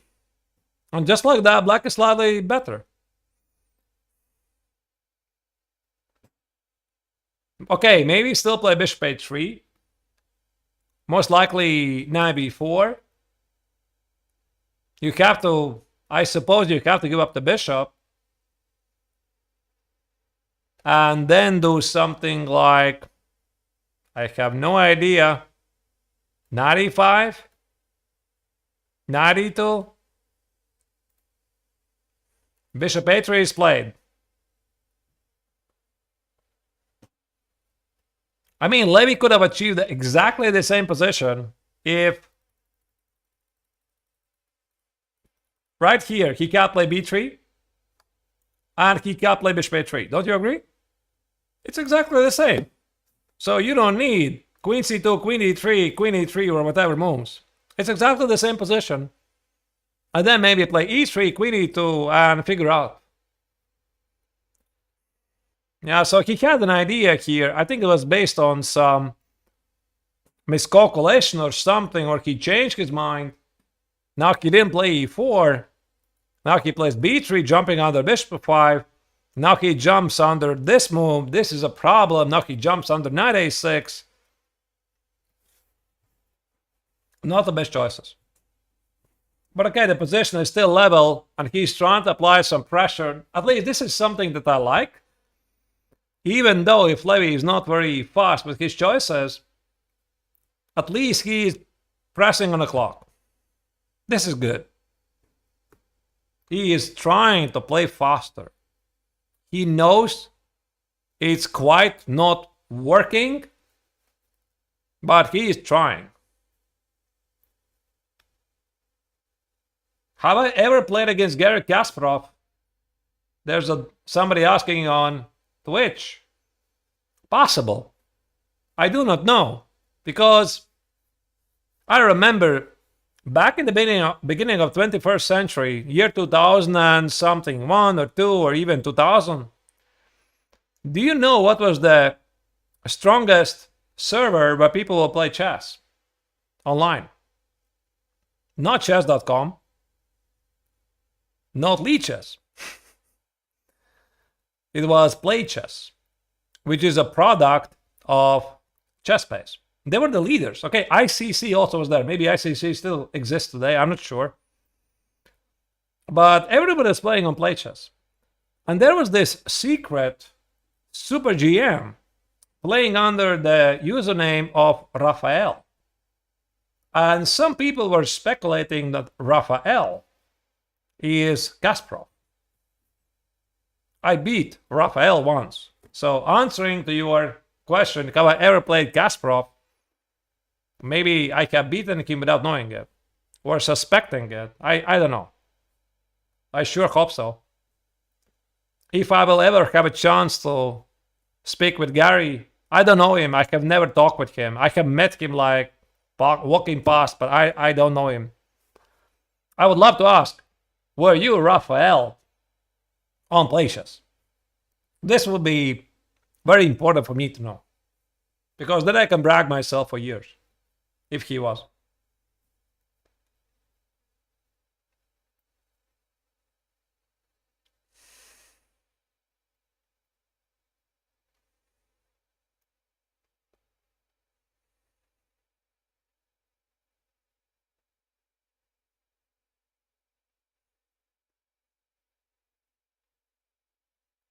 All right. Let me select some questions.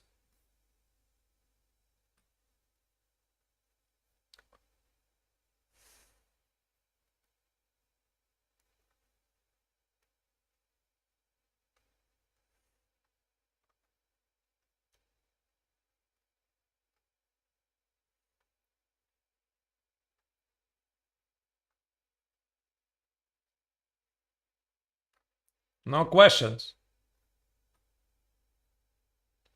Will Levy attend the Chess Olympiad in Budapest this September?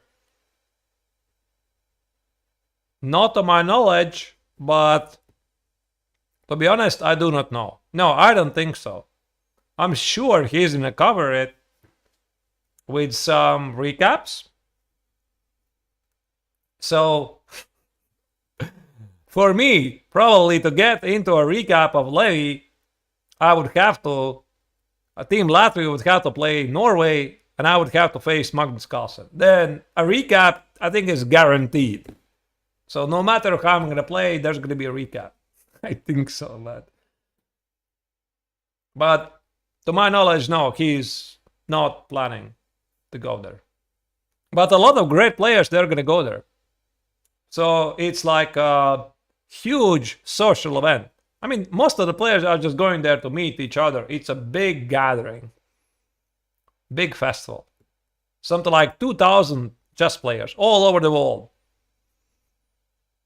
I can't wait to meet my friends from Australia, or some other countries. I haven't seen them for years. So it's a lot of handshakes, a lot of greetings. It's nice. By the way, 94 was just played by Glendy.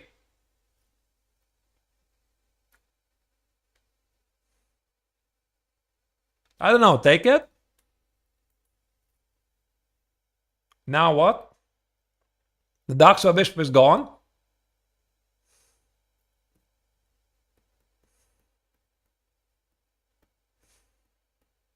Maybe 95? It looks weird.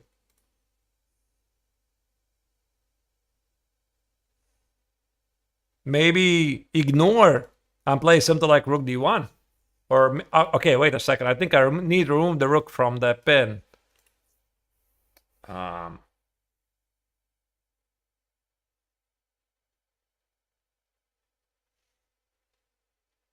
Rook A2? No, it just makes no sense. I don't know what to do here. I see no move. I mean, 92, the problem is what is dropping the pawn. Takes, takes, and queen d4. That's what I don't like. I mean, there's nothing to like. Down a pawn. So takes, takes, and how do you even keep level here? I don't think Levy's gonna do this. I just don't see the next move. But where do you put this unfortunate queen? Queen c3? You walk into c5 then. Look at the spin again. I don't like this. No, I guess you have to take it. I mean, there's no way to remove the queen so that you are protecting the knight on c4 and not lose the pawn. Like takes, takes, and... what? 92? Maybe this. Yeah, just play solid. Rook c1, e3. Regroup. Bishop 5 is e4, by the way. And if you play c5, maybe there's a room for some sacrifice. Like take it, and I take it, and you go here, and I go there. Yeah, the bar doesn't like it, I suppose, because of some 94 ideas here. Yeah, it looks weird. So what was it? Takes, takes, 92, c5. What about d5?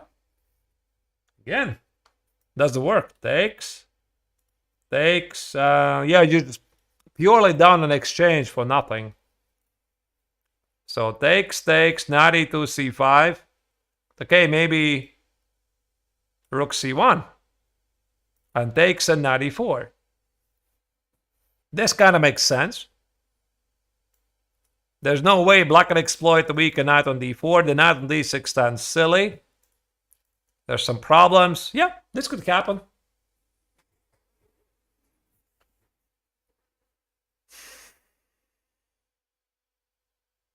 We'll see. Bishop b4 is played.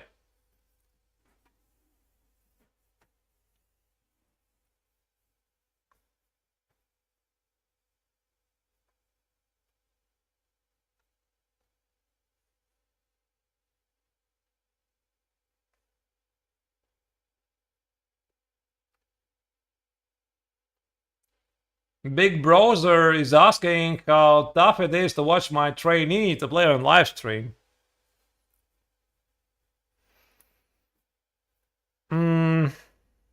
It's tough in general. I tell you honestly, it is tough because I am cheering for him at the same time. So I try to provide insights, but I want him to play well because it's like my responsibility.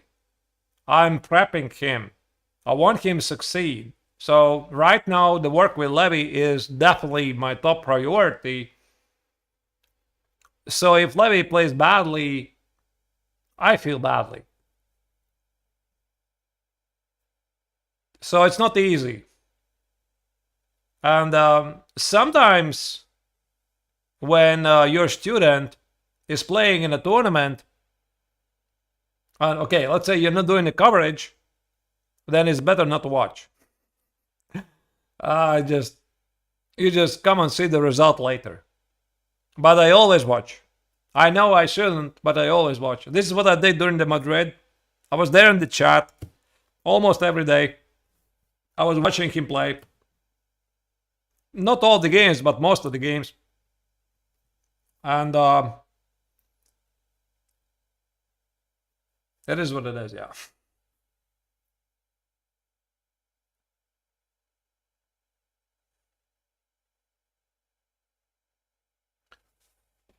All right. Now, I think 92 is the only move here.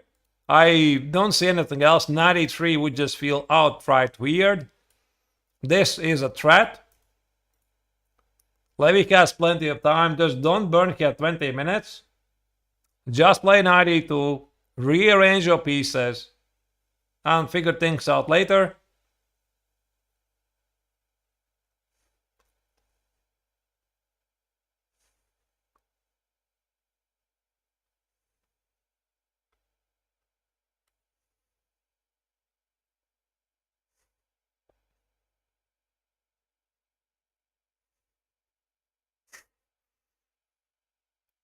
Not to be overly cynical, but it seems it is the opponent who is taking the advice of giving the opponent decisions. Oh no. Rights on Twitch. That happens because of this Queen C2, Queen D3. Yes. Yes.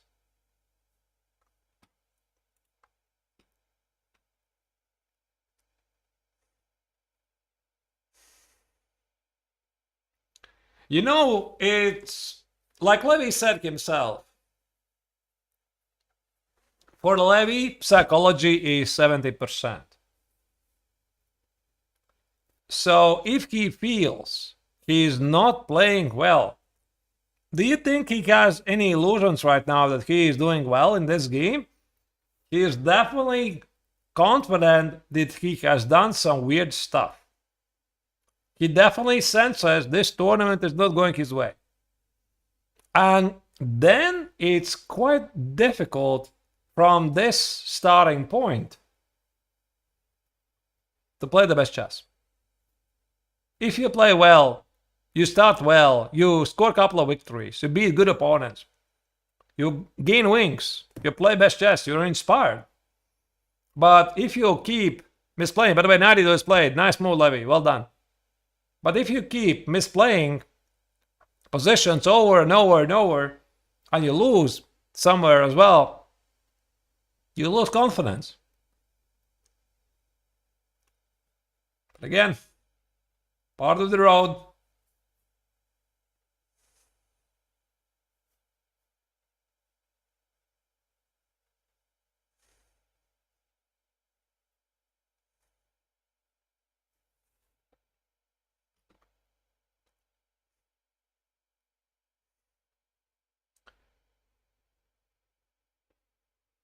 Did Gary have aura?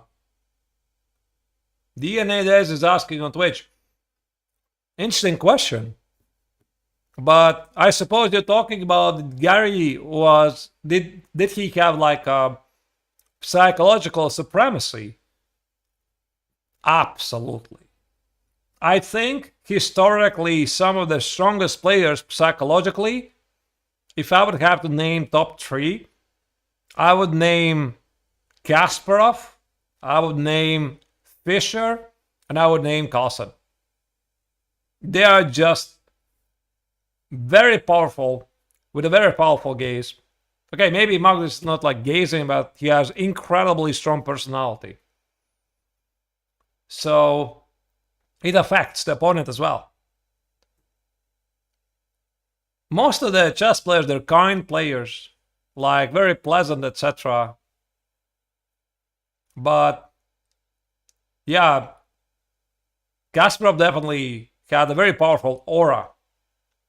I mean, you're playing him, he has a stare at you. He's like possessing might, feeling invincible, playing best chess.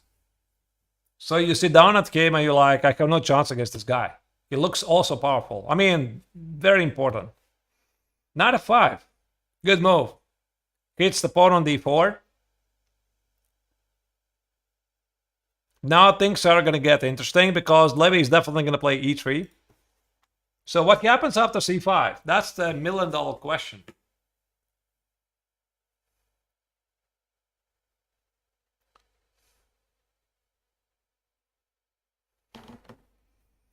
Maybe there's some funny stuff like knight g5 here. My idea was to hit the bishop, and if you take it, I wanted to take it and play something like e4, close the bishop, knight e6, and I was hoping that I will get the chance to play maybe even e5 immediately, bishop e5, rook e1. Look at my pieces. They're really nice. I'm down 2 pawns, but I have a lot of pressure here. h4, h5, maybe target the king. I don't know. So e3 is going to happen. c5 most likely will also happen, because why would you put the knight on f5? Definitely c5 is incoming. For Levy, it's not all about playing e3. Now he wants to figure out what to do c5. Because you cannot take it. The queen is hanging, the rook is hanging. So what happens now? There could be most like g4. It's a bit weird, but I would be looking for ways to play for dynamics and give up this pawn.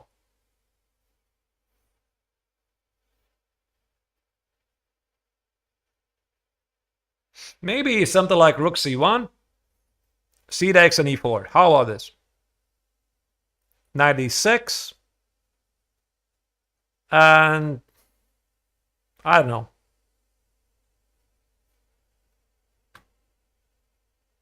Something here. Maybe e5. Knight f5. And do something. Maybe knight g5. Maybe now my idea works. No, doesn't work. I don't know. But you might be asking, how come I so easily sacrifice the pawn on d4? Why are you doing this? Like, how do you guess it so quickly? You must be using engine. I'm not using engine.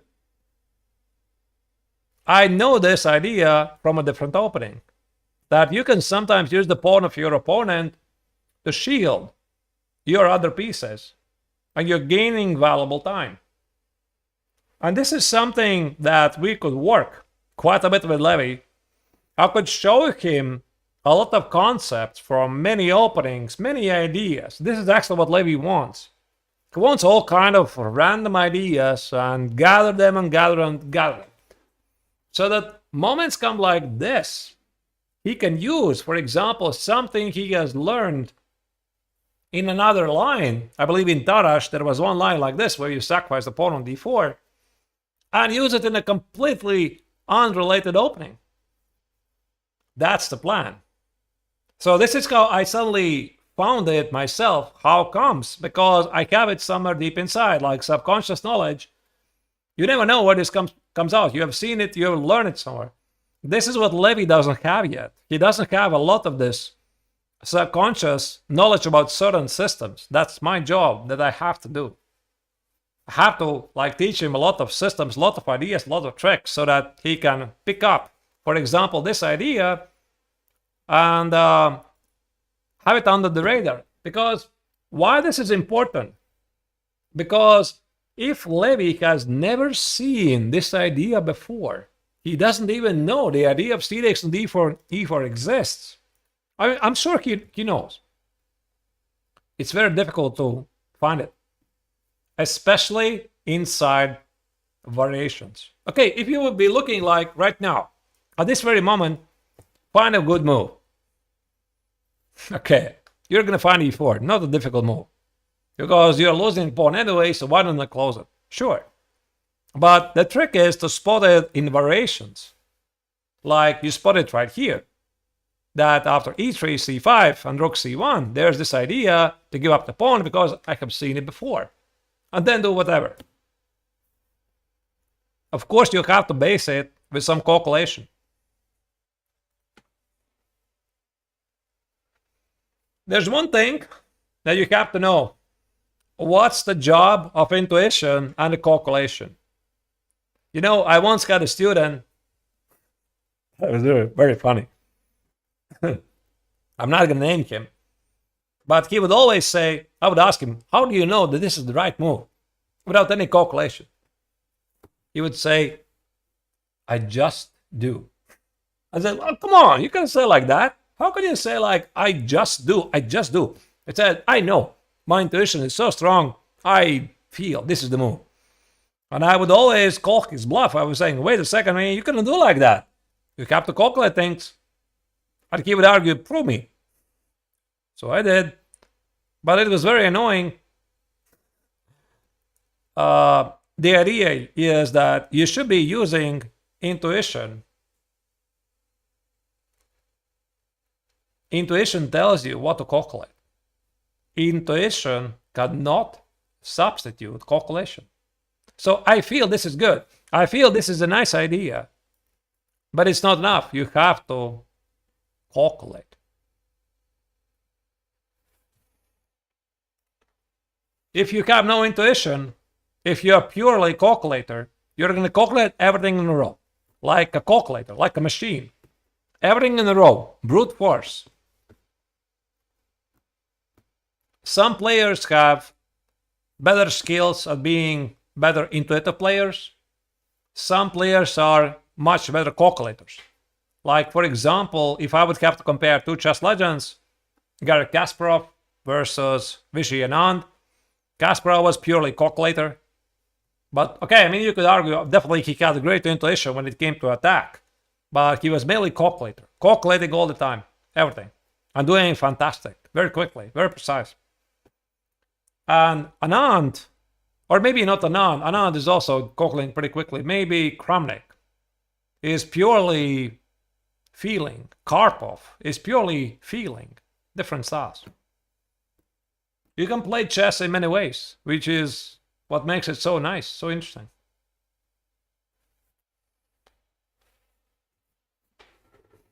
All right, be back in a minute. Don't go anywhere.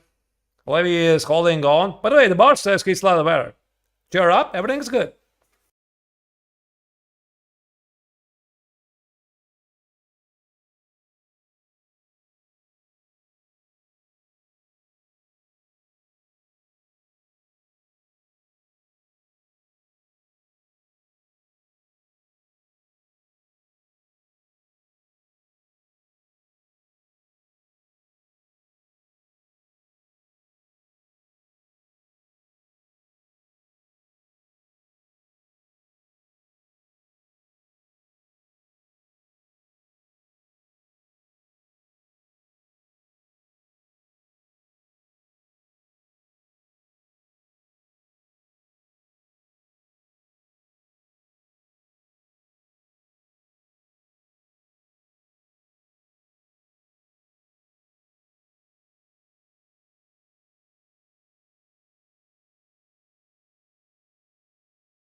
Did you miss me? That was quick. All right, c5 is on the board. Now the question is Levy going to sacrifice the pawn? Or he has different ideas?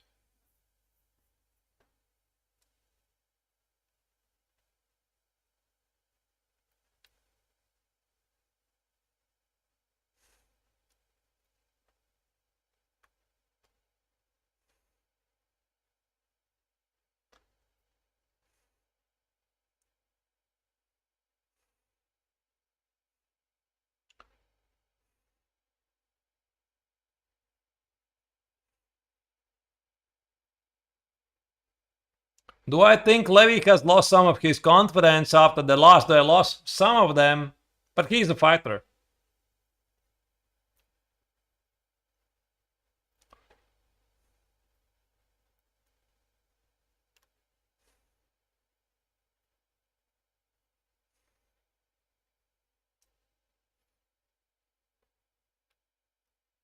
Who is the most accomplished in regards of chess student I've ever coached? Two of my students have become grandmasters. So I suppose one of them, both of them right now are members in the Latvian national team.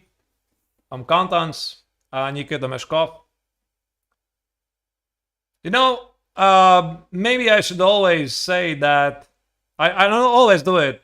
I never take the full credit because I think sometimes one of the most important qualities for a chess coach is to teach the student to work himself. Is to show how chess can be a fascinating thing to work on more seriously. So I believe this is where I was pretty successful. And also when it comes to Levy. Also, you know, it's not going to be only about me teaching Levy everything. So Levy is like, you know, a patient student. I'm showing him everything he learns. But I also have to teach Levy to learn to work himself on chess. And he is doing it. Maybe even without my help. So sometimes I'm wondering, maybe one of the most important things for Levy is just feeling that he has the coach. And it kind of motivates him also to work a bit more seriously. It's a psychological thing, but I don't know, really. But it seems that whatever we're doing, it's working. So it's good.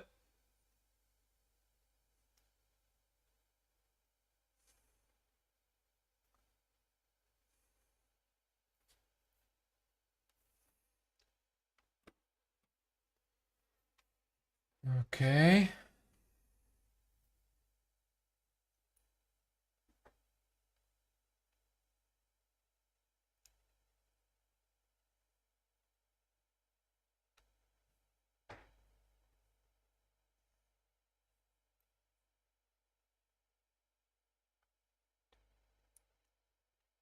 Let me see.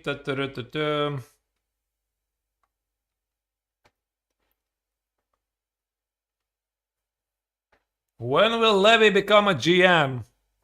Yusef is asking on YouTube. Definitely before GTA 6 and Elder Scrolls 6. Actually, I have no idea about GTA 6 when it's coming out, but Elder Scrolls 6, oh my goodness. Probably it's going to be published in year 2030 earliest. I don't know what takes it so long for them.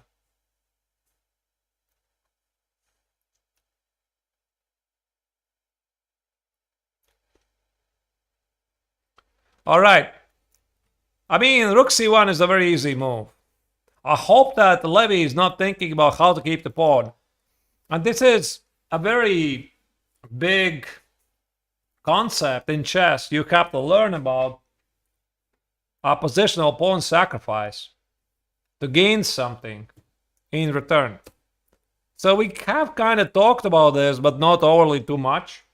Because again, we've been working only for a couple of months. So there's that. But it's a bit difficult to positionally sacrifice a pawn when it's not under your terms. When you're forced to do it, it requires quite something.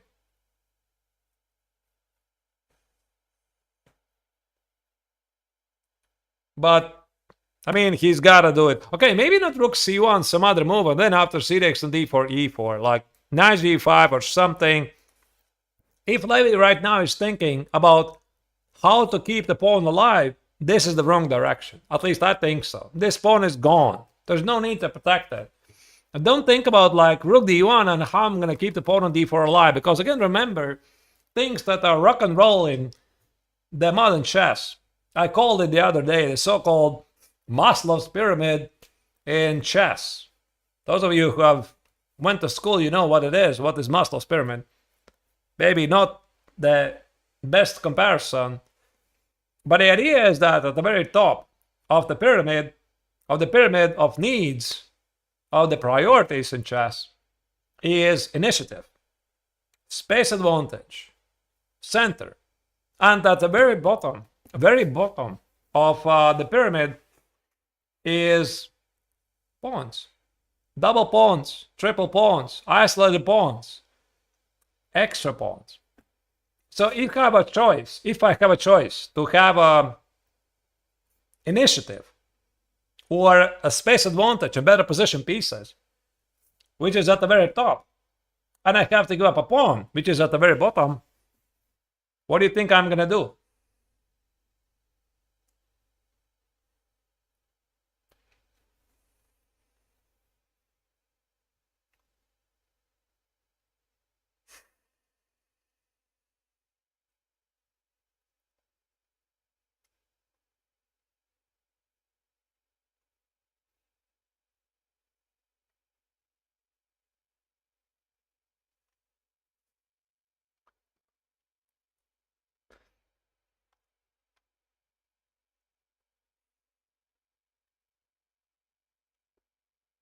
Yeah, by the way, every single g4. I do not like this. I mean, okay, the move is not bad, but Levy is concerned about the pawn on d4.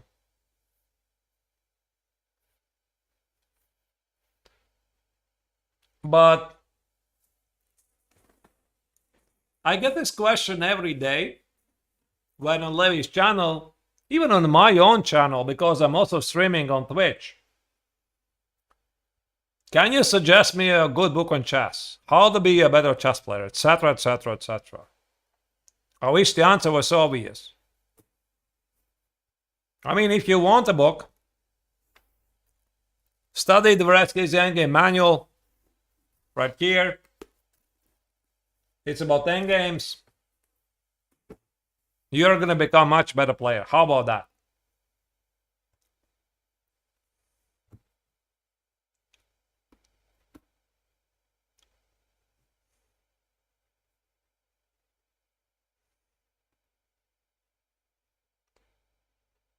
My calculation pronunciation is just too much.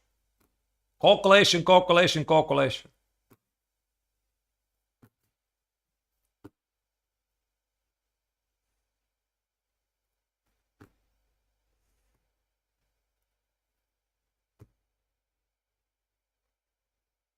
Knight d6, okay. So the knight retreats, hitting the pawn on g4.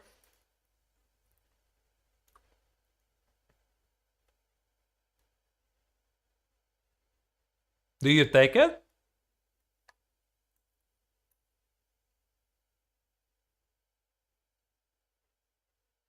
Oh, this knight has nowhere to go.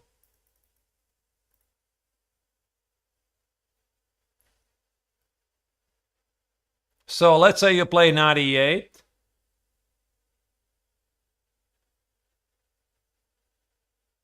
How about,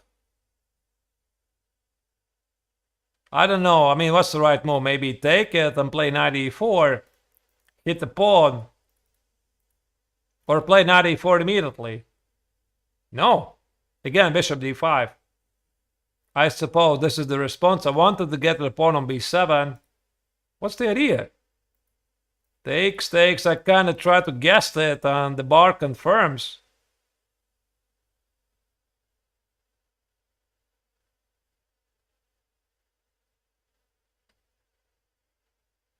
Queen b5? Wow. This is weird.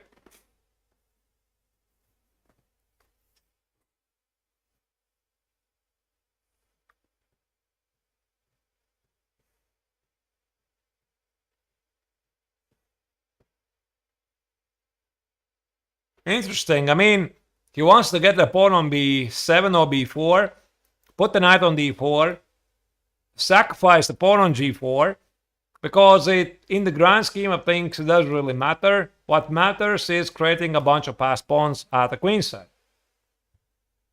Is this the idea? I mean, play d takes on c5? Otherwise, whatever Levy is doing, I don't like it. Okay, maybe he wants to play h3 to keep the pawn alive. Ah, by the way. Yeah. Just play h3. Take it and take it. Play rook c1, play rook d1. And do okay. How many languages do I speak? Angry Angelo is asking on Twitch. 4. And I'm learning with Duolingo number 5. And poor Duo is crying that I haven't resumed my last lesson for like 3 weeks in a row now. I had a 190-day streak. But doing the French language, but I just can't do it.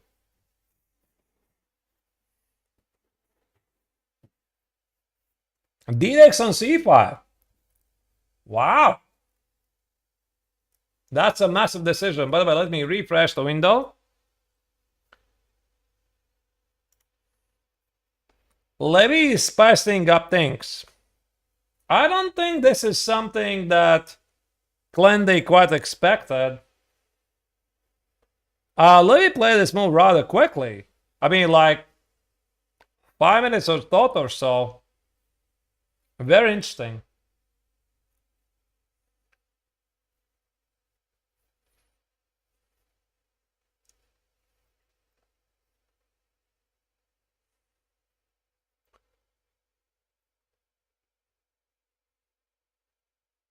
One of the things where Levy really excels is, wow, knight c8. That just doesn't feel right. Where is this knight gonna go? That is a wrong move. What I was saying, one of the things where Levy really excels is creativity. So I don't want to hold him back, his creativity. I should find ways to encourage it.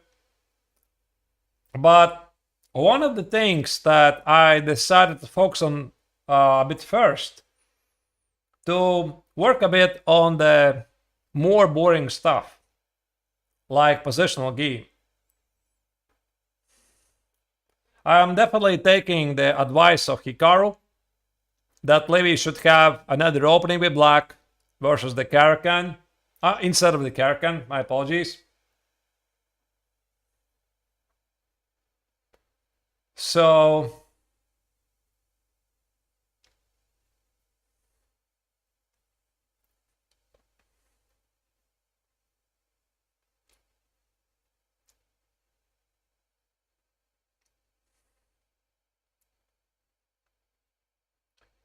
all right, why knight c8 is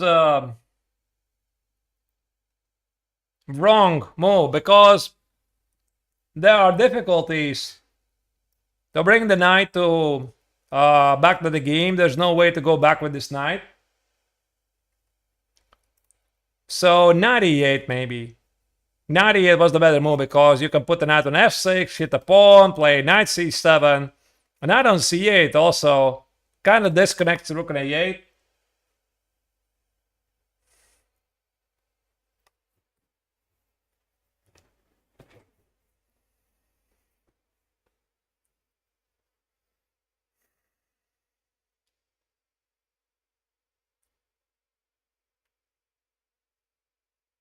Now I'm not sure what is going to be the follow-up. Maybe queen b5 here. Queen b5 or knight e4. I think queen b5 makes perfect sense. Hit the pawn, play knight e4 next.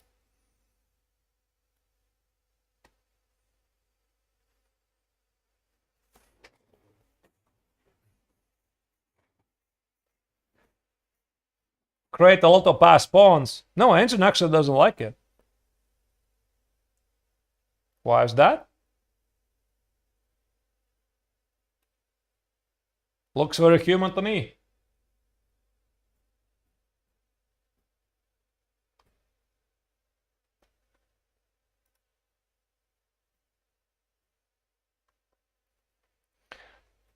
Do I and Levy talk after the games? Yeah, we do. We always talk. We always talk about some of the things that could have been done. I always congratulate him or say, okay, you could have done better, etc. So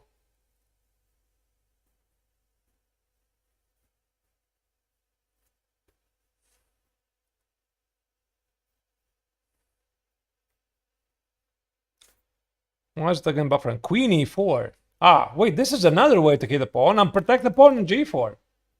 Why not?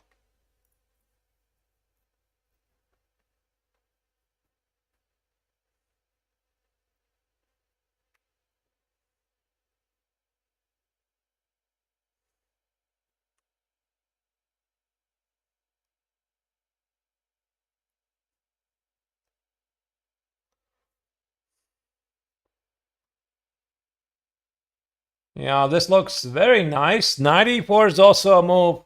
Now there's no more bishop d5. I didn't see this move. Yeah, now that I look at this looks really strong. Maybe also after knight e8, Levy was getting ready to play queen e4. Same move, same idea. Except here, black would maybe improve the knight and put it on f6. Like queen b4. And play something like bishop d5. Keep the pawn alive. 2 pawns for exchange. Black is slightly worse, but probably holding on. But here, the knight is in trouble. You play knight a7. I think Levy can just take it, and this is under attack. Or even he can attempt to play for a domination, something like knight e4. Also makes sense to combat the knight to make it feel pretty bad.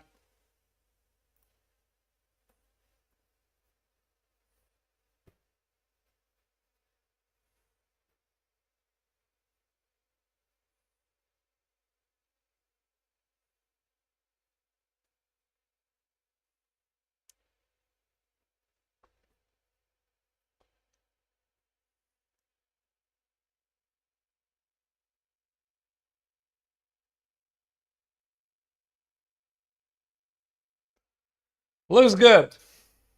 It looks really good. Yeah, by the way, in case you just joined us, there's a 10-minute delay.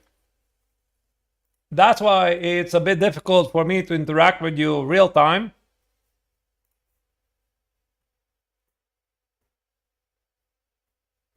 But I'm doing my best. So I'm scrolling down some comments.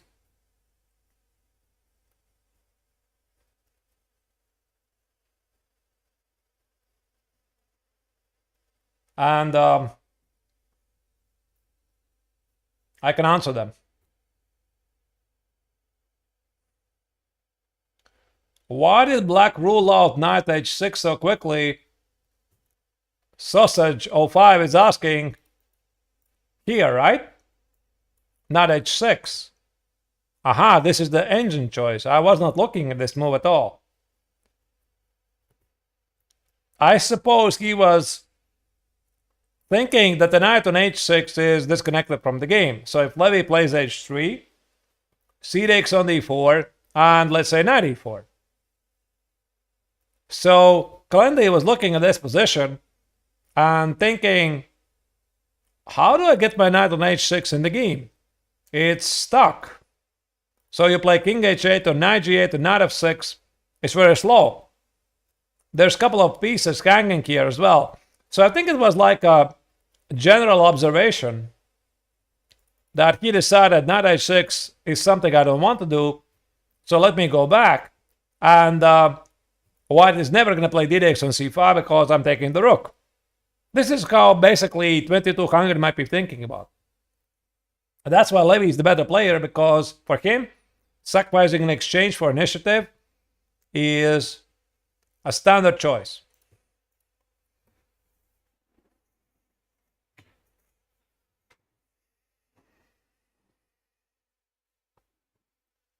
Wow. I actually noticed one thing. What is happening today on Twitch? We have a huge following, like double the normal size. We have almost 12,000 viewers on Twitch, surpassing YouTube. First time during this broadcast. So, in case somebody's wondering on how many platforms Levy is streaming to, Twitch and YouTube, obviously. With this tournament, Levy started to stream on YouTube for the first time. So I have both chat windows open. I do not see all the comments. I have simply no time to follow every single comment you're saying there. So from time to time, I'm like having a peek what somebody said. I'm scrolling a bit, but I missed a lot of things. So if you posted something, maybe I didn't even notice. Sorry about that. Cannot keep it up. I'm also not used to this because I'm also streaming on my own channel right now on Twitch. And I have like a couple of comments a minute, and I can take my time to answer them all.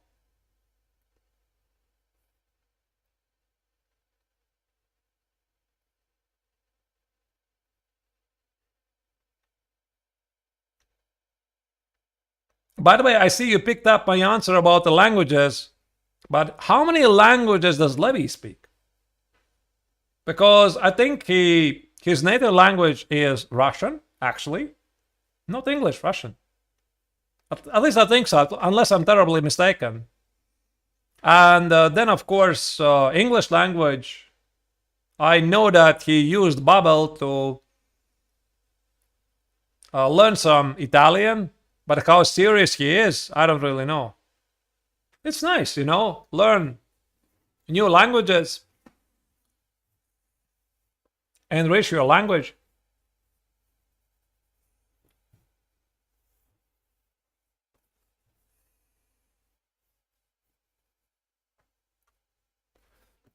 All right.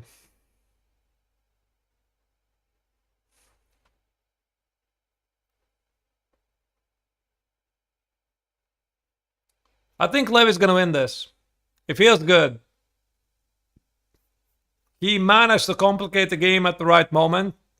Sacrifice exchange. I didn't like the opening that he did. I think it was outright weird. But it worked. At the end of the day, that's all that matters. It worked. That's it. It's all about giving your opponent difficult questions that have no easy answers. And Levy succeeded. Okay, obviously the game continues, but he's in charge. I like his time management this game. Maybe he's also a bit more relaxed after yesterday's unfortunate game against Nickel.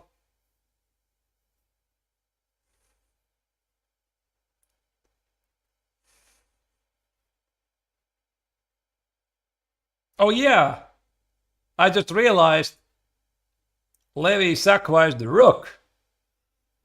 I mean, okay.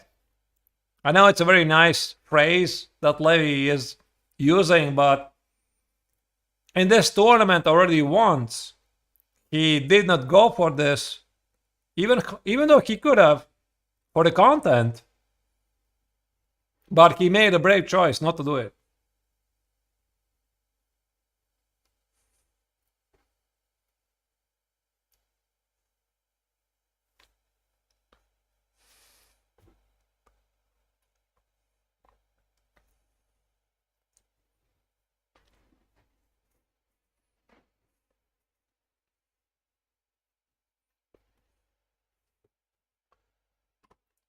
All right,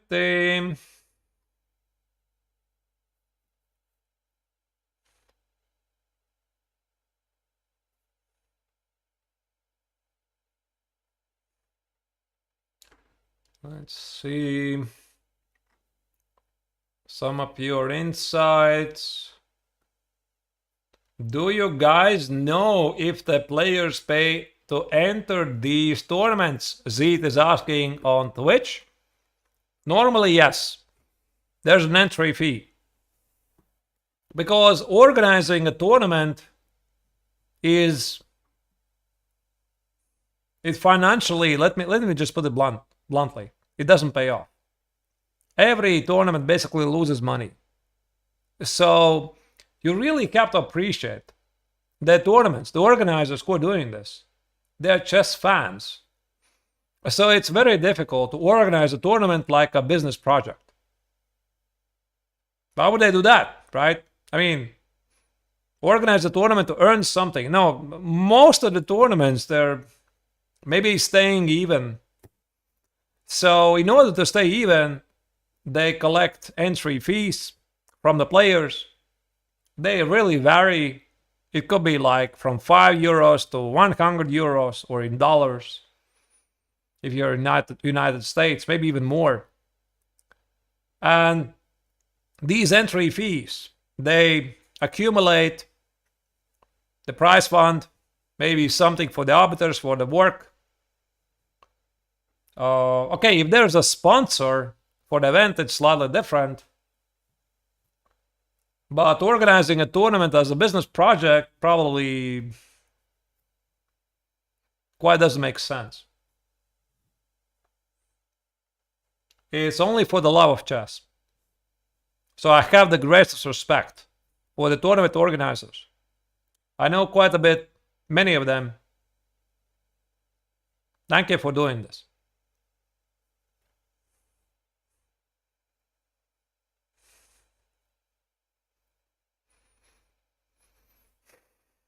Right.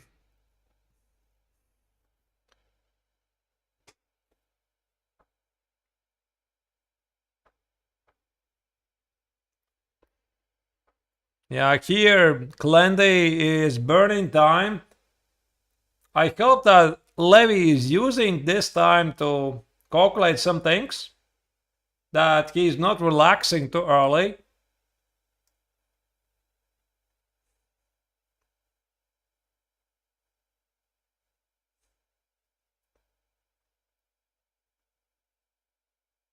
About now, I'm pretty sure that Clendy realizes he's in some sort of a trouble. By the way, Bishop d5 was just played.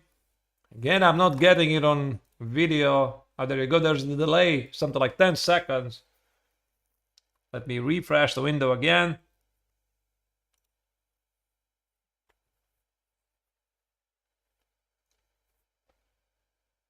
And knight a7. Okay. So black is trying to find a way to bring the knight in the game. I mean, queen f4 is so obvious move here. To go away from the attack and after knight c6. No, engine says I'm actually wrong. Wow. I thought it's so obvious. I was thinking queen h6 and knight g5. But no, apparently not. Looks tempting though.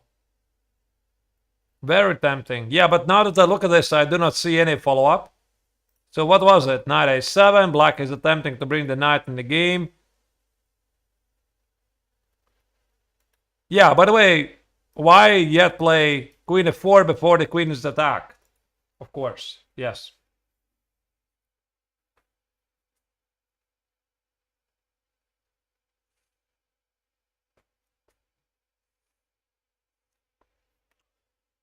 Or maybe something else.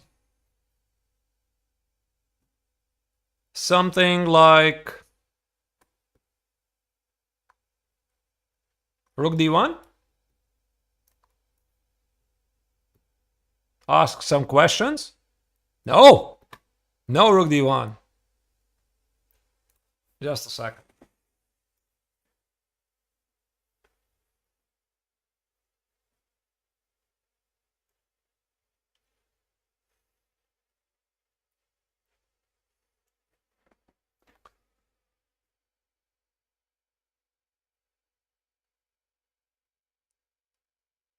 Maybe improve the pieces, like knight c4. Get the knight on b6. Makes sense. With the idea that after knight c6, I was hoping that you can take on b7, but I see you can't. Yes, knight e4. This is a threat, this is a threat. And if you have to sacrifice a piece like this, I would be telling Levy that no funny business in a great position. This is funny business. It looks fun, but why go here? So what is it? Must be something very concrete.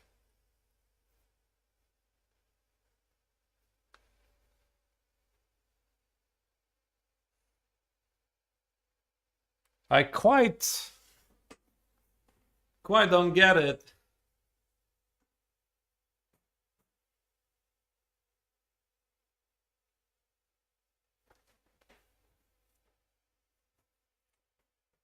Knight e4 doesn't feel right. Like, this is not right. Takes, and there could be queen d5. There could be knight c6. No. This doesn't feel even convincing.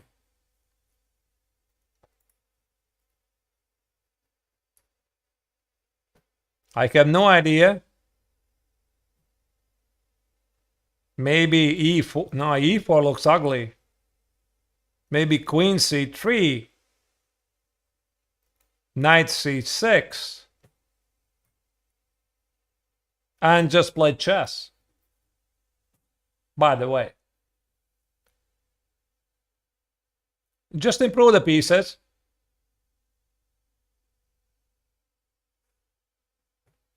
And then play b5 or knight e4 and h3. e4.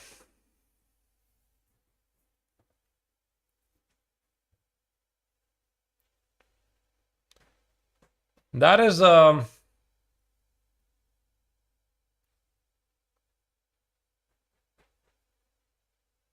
a very weird move. I mean, I was considering this, but I would play e4 only a moment if it's very concrete. This is not concrete. Or maybe it is actually. Like, if black plays knight c6, Levy wants to take on b7. Otherwise, e4 makes no sense. But can you take it? Or maybe you can. There's no knight e4. I'm going to collect that bishop. Rook a7, I go queen b6. Rook b8, I go queen a6. Knight b4, I go queen e2. But it just creates some holes in the position. And I also don't like it that Levy is closing his own bishop here. But I mean, on bishop c6. I mean, here I think definitely Clendy had to play knight c6. You know why? This is a very obvious choice. for any title player.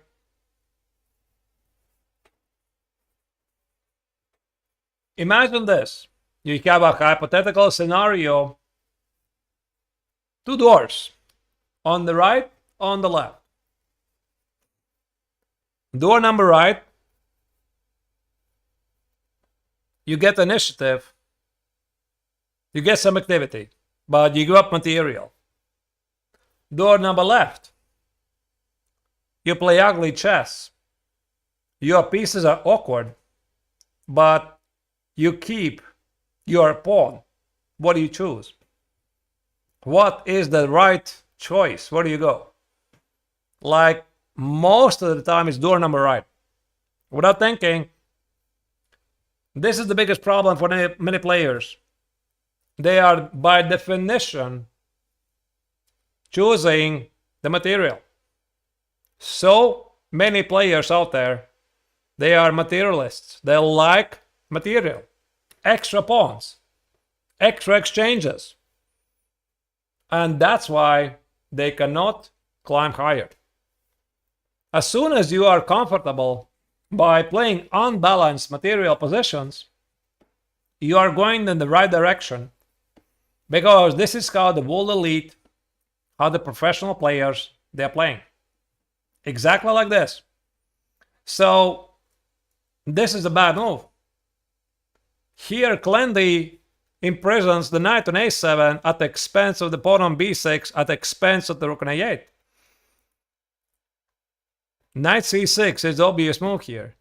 Knight c6, queen b7, rook b8, queen a6, knight b4, queen e2, bishop e6, or maybe something else like bishop a8, I don't know. This is obvious. Now, probably bishop e6 to hit the pawn on g4. Have a blockade, have a rook on b4, the pawn on c5 is loose. I would go here without thinking. But okay, this is good news for Levy, because now this knight is trapped.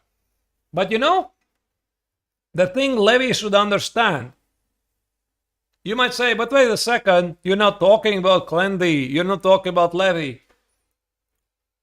No, it matters. Because Levy should have considered this if he is playing with white. He should have considered a positional sacrifice from his opponent. And this is what most people under the GM level miss all the time. They see ideas for themselves, like combinations, like positional sacrifices, but a lot of people below the GM level, they miss very often positional sacrifices for the opponent, because the brain automatically removes it. Like, you can't do this, I win a pawn. And if the strong opponent suddenly plays it, there's like, oh yeah, he has a compensation. Why didn't I think about this?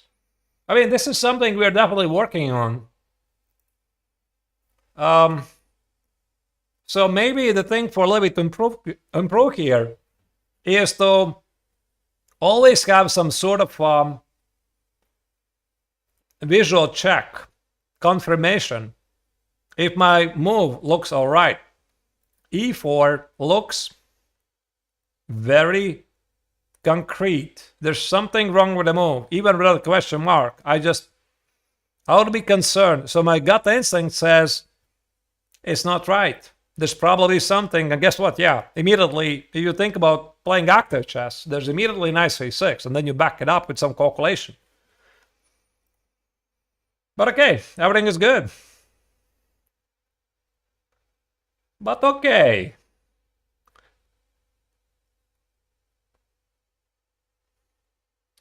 Knight e5, Levy plays for domination. Maybe f4, b4, knight on a7. Looks pretty bad.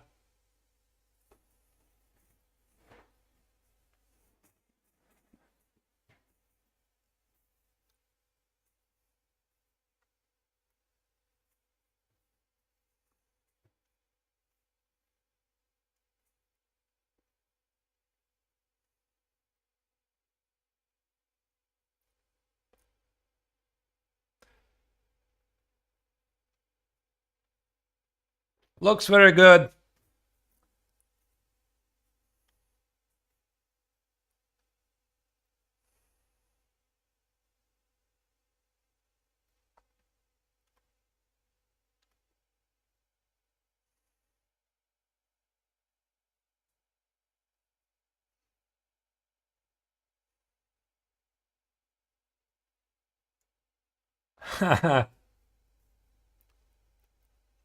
Master Block says, my intuition is lower than my calculation. Actually, it is the other way around. I have a very strong intuition. And the calculation is like average. It's okay. Like okay for the GM level. But intuition, I have a strong one. At least I think so, you know. I'm just telling honest. I know my own flaws and strength. Rook d8 is a mistake. Is there some funny ideas with g5, knight g4, knight h6? Can I do this? With a mate? No? Yeah, I think Levy can do it. Oh, wait, I'm missing rook d2. Queen d2, queen e5, but I play knight g4. Threat on to take here.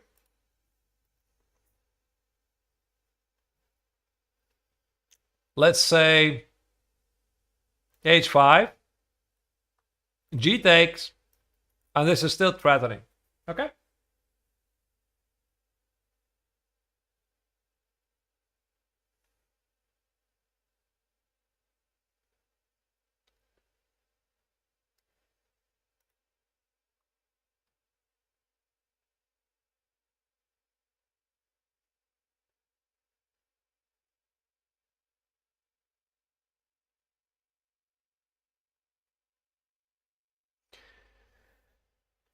All right. I like this idea, but maybe there's something a bit simpler. Like knight c4, knight b6, or maybe the other knight goes to c4 and b6. But suddenly I just noticed this g5. Also, incidentally, stopping f6, like f6, takes, and knight g4. This looks like very much Levy. He could play this.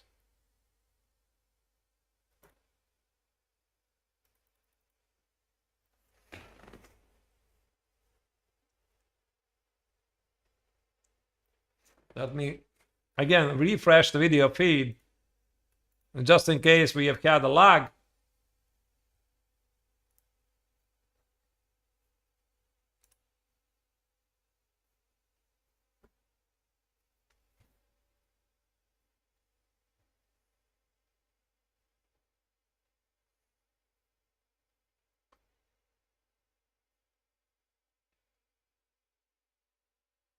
We'll see.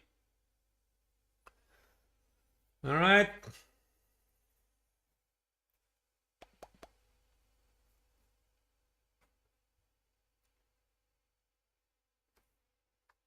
H4 is screaming to be played. Nobody is screaming H4. No, I think H4 is a bit slow. But speaking of G5, yeah, I think this is a reality, a possible idea. By the way, F6 is also Queen C4. Yeah, completely missed this check. So F6 is just bad.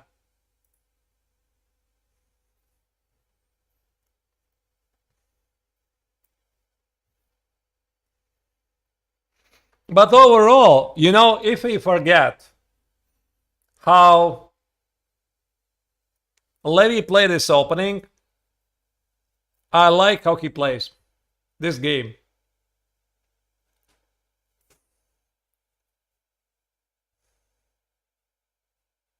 Looks good.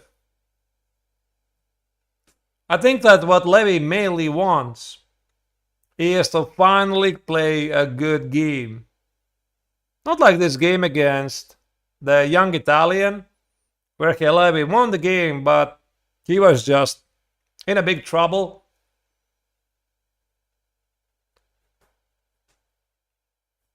He wants to play a good game, so that he feels the rhythm.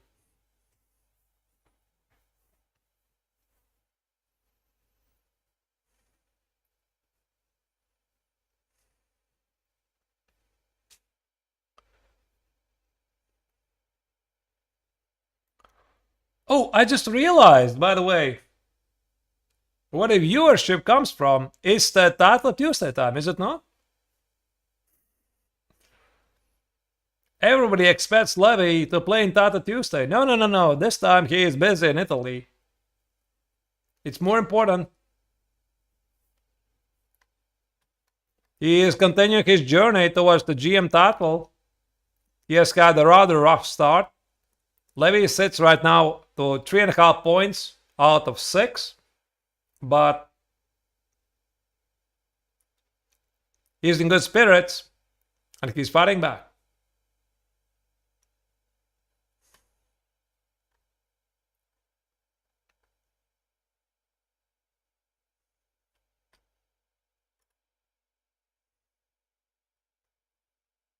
Levy's thinking. Couple of very tempting moves like g5, knight g4, like knight c4, knight b6, like, okay, do not blunder please, rook d2 and queen e5. This will be terrible. But I think it's very difficult to miss. Okay, maybe f4 is also a move. But it kind of loosens up the king's defenses. I don't like that.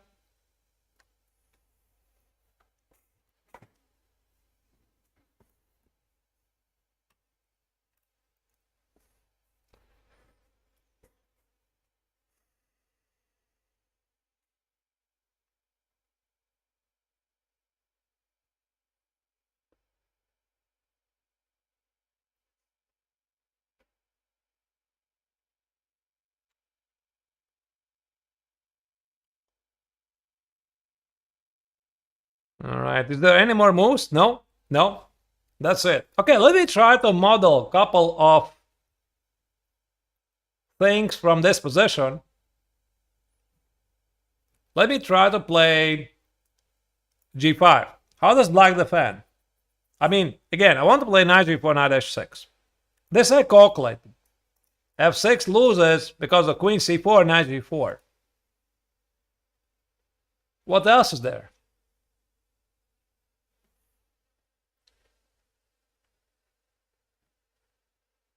Actually, maybe there's some funny stuff in knight b5. Knight b5 takes it, rook a1, queen a1, and rook d2. Yeah, but it just makes no sense. I just collect everything. Knight g4 remains. No, it's ridiculous. But I wouldn't want to blunder this.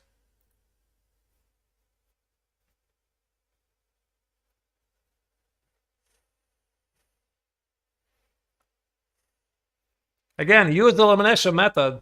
No. No.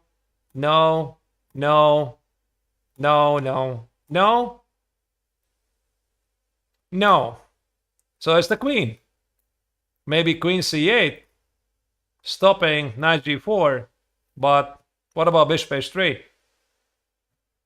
And then I go knight g4 again. e6, knight g4. There's the wind howling at his weaknesses. No, he's just winning. I don't see any actually defense. No, Levy played knight e to c4. Oh, goodness.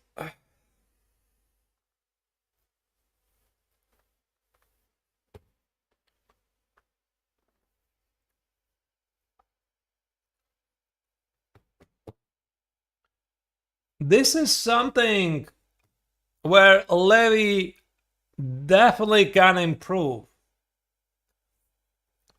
It already happened yesterday. What happened? There should be a very strict rule you're following. Never ever remove your pieces from nice central squares that are not being attacked. We kind of talked about this, but not so much. And unfortunately, this is what Levy did yesterday. Remember, he had this very nice game against Nikhil. You probably watched his recap. When he played knight c5, knight a6 because he was not sure if the knight is going to go to d3. Why remove the piece which is standing well for you? I mean, this knight on e5 is literally the best piece you have on the board. There's no need to remove it because in general, you want to position the pieces in the center, one of those 4 squares, somewhere here. The knight stands perfect. Nobody's challenging, nobody. I mean, f6, okay, then you worry about it. This should never happen. Maybe the other knight should be on c4, but I think that Levy here should have paid maybe a bit more attention that he can use the knight on e5 and suddenly go for a kingside attack. Because using the so-called checkmate as a bonus is part of the converting strategy. One of my favorite topics, by the way. So I see the king is exposed. There's some dark square weaknesses. So how about g5, knight g4? It is difficult to pick up if you are focused on your opponent's threats, which is rook d2, queen e5. So if you're like, again, it's all about asking the right questions. If you are going to ask yourself the wrong question, and I'm going to ask you this question, how do I defend against rook d2? I'm going to ask you this question. How do you defend against rook d2, queen e5? If you formulate the question like this, you're never going to get the right answer because the question is wrong. So the question should be, how do I utilize my knight on e5 because it's such a powerful piece? Maybe I see something. Because I would formulate, I do not want to move my knight away from d5 square.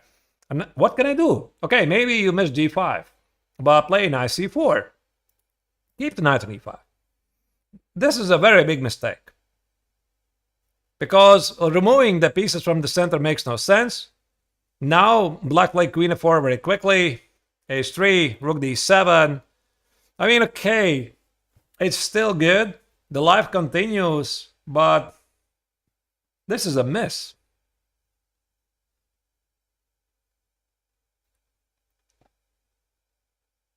Maybe Levy actually simply missed queen f4. Why would you want to allow the black queen to launch, install itself on f4 square? But I mean, still, Levy's doing great. The knight on a7 for black is disconnected from the game. So, life continues.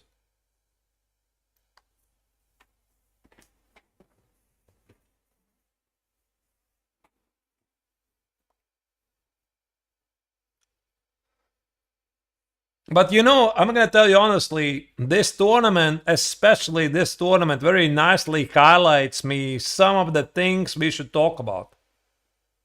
Like, definitely these moments, you never remove the pieces from the center that are standing well. We're definitely going to work on this. I mean, we just started the work. Some of the things I know about Levy, some of the things I don't know. Definitely a topic we're going to talk. Then we're going to talk about calculation. It's going to be one of our top priorities in the coming months. We're going to talk about new openings because with black, Caro-Kann itself alone is not going to probably do the job. Although, might be still enough, but okay, I mean, I got to listen to the advice of super GMs. And also a couple of positional decisions that Levy is making. We have to work on this. I think these are the big topics right now.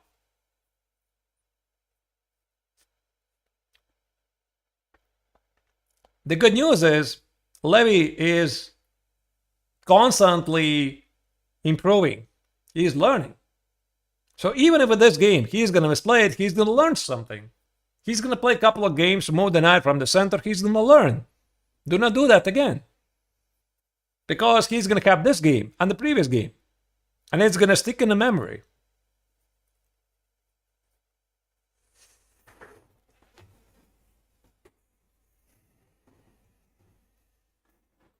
I have no idea how Levy feels actually physically right now. Because as far as I understand, Levy is still suffering with, like, he doesn't have proper sleep.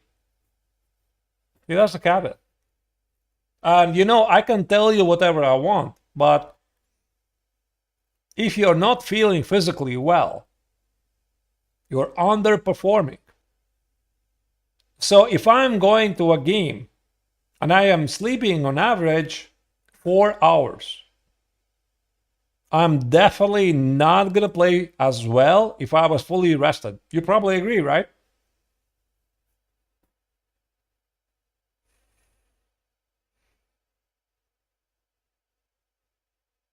But again, Levy is a big fighter. That's the best part about him. He never goes for quick draws.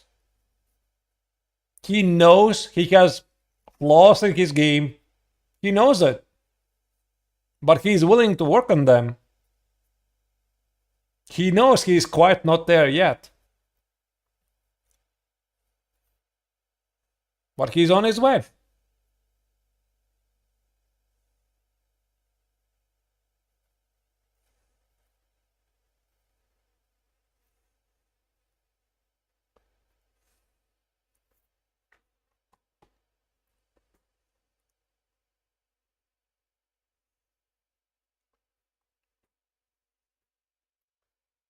Well, let's see. Have I been in Italy? Dinner Love is asking. Yes, several times. One of my absolute favorite countries. I love it.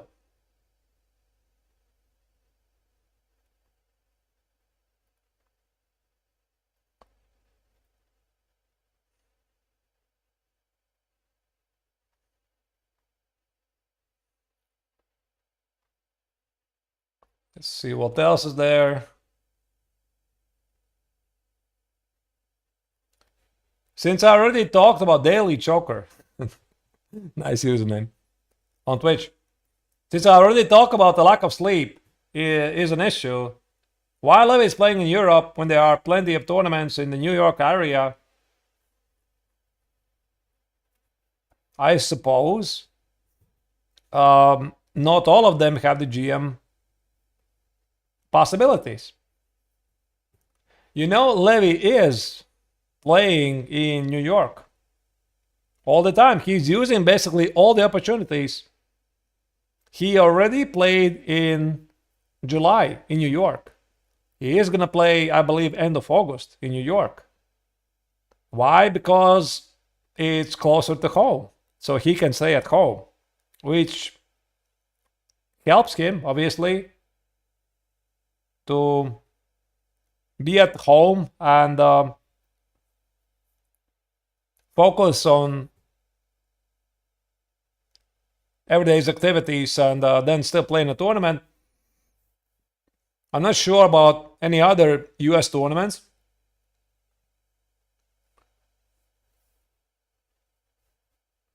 But yeah, 93. 93.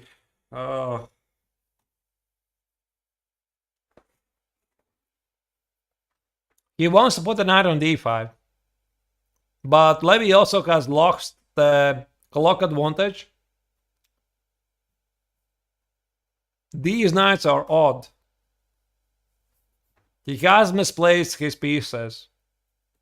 Like, he wants to play knight e5. Okay, let's say rook d8, knight e5. This is great. I think so. Like, takes. What engine says this is not great? Exchange sackways?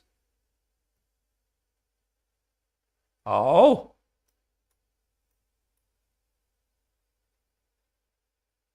I don't think this is ever gonna happen because white is up a pawn. Although I see the compensation for black, it's immense. Very active pieces. But the way black has played out this game, I can't see this imagining. So I would say he is definitely gonna play something like e6. Which, by the way, also makes sense. Stopping 95.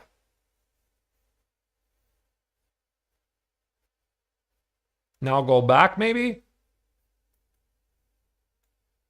Rook d8, 96. Knight c8. Here. Takes. b6. Oh my goodness, this game still continues. I mean, should have been already close to over.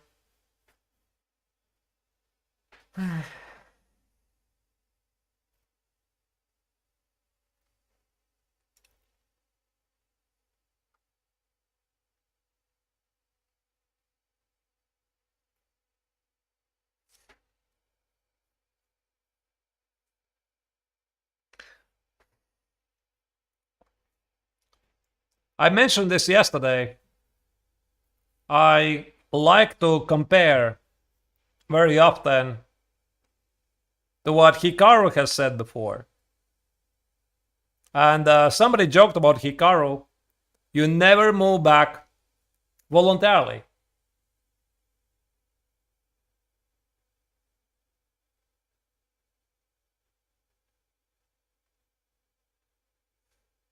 So if the knight is on e5, you never put it back. The knight is great.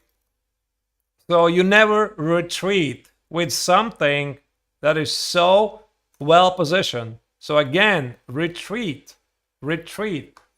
Although again, the intentions are really good. He wants to play knight e5. But the knight already was on e5, right? The game still continues, so believe in Levy. I believe he's still in charge, but oh man, I mean, these are mistakes in a row. Like, okay, this move is pretty great. I like it. I'm not sure why this is a miss. I love this move. But now, a mistake, fall back. But again, keep faith in Levy. He is fighting. He commits mistakes.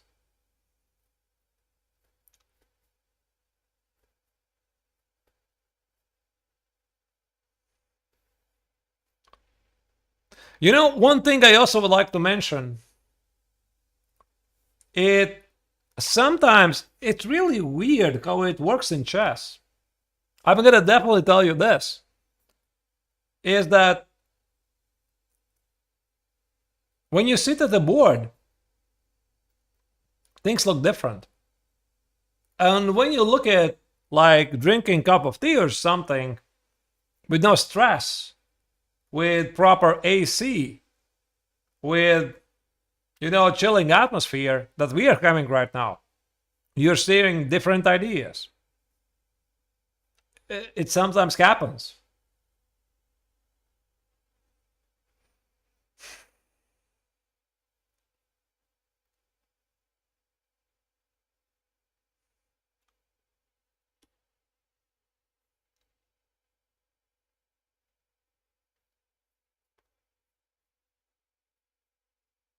So we are going to use these games,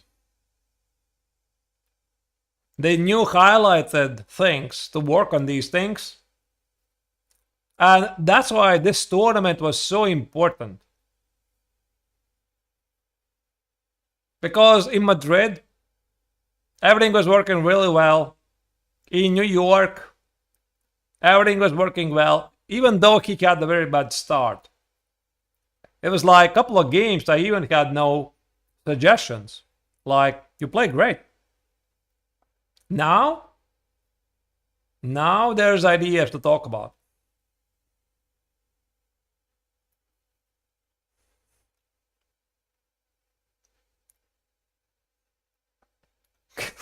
Can I Can me and Hikaru make some lessons together? I mean, Hikaru is one of the best players in the world. So, you know, actually, I have said this a couple of times. It will be really cool. And Hikaru is doing this from time to time to get some meta level ideas, like conceptual ideas from his perspective. Like, I like the stuff that he said about the Karakan, about the third move, e5, the advanced variation. There's only two continuations that you have difficulty to surprise your opponent. I like this stuff. Like, for example, how Hikaru said, when you're playing against 2200, do not simplify, complicate, etc. Yeah, stuff like that. I really, really like it. You know, not like you went here, you made a mistake, but things like where we can improve. Because most of the things, you know, obviously I know too well myself, but it's also always very interesting to hear how he would treat some of the things from his perspective. Like maybe something is so obvious from his perspective, and we are kind of, you know, not there. So I know the big flaws, obviously. I know the calculation. I know that the openings, some of the openings can be changed, but I do not believe that the openings is the problem. It's not a priority. The priority is what happens in the middle game. Levy's endgames are really good. His openings are at the GM level. I really believe it. So it's all about, when Hikaru said about versatility in the openings, it's like being unpredictable. But Levy knows the Karakan at the GM level. So what happens in the middle game? Like those kind of things we need to work on.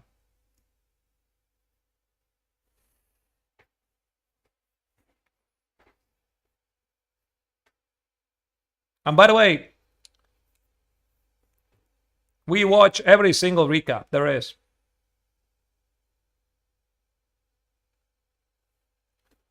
Oh my goodness. I mean, Levy is just spiraling here. Rook d3 is a very easy move.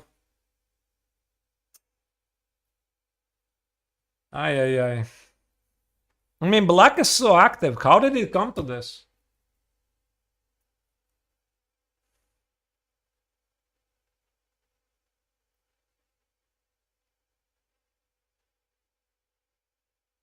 Rook d3, queen a5, knight c8 most likely. Black is very active here. I mean, by now Levy knows that he messed up. So he just tries to apply some pressure. Wait, just a second. Can you play knight c8, knight e5? Cutting off support for the rooks? But you know, it's a nice idea. But also I just noticed, white is not really threatening to take on h7. How easy now? There's rook d2 always.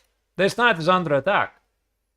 You remove the knight. The pawn on e4 is under attack. This annoying queen on f4. Remember when Levy played here e4? This is what I was afraid of. Even though it was still working for him, like here. This is a very important square. So g5, knight g4, knight h6.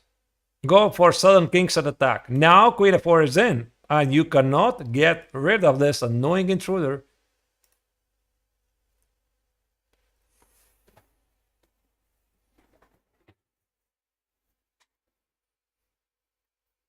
I think Levy is trying to remain calm, but he feels this game is completely out of control. So by playing quickly, he is trying to fix the damage. Maybe that's the best he can do. We're gonna see. Keep faith. But I know he is already gonna be unhappy about the game. Unfortunately. Even if he wins.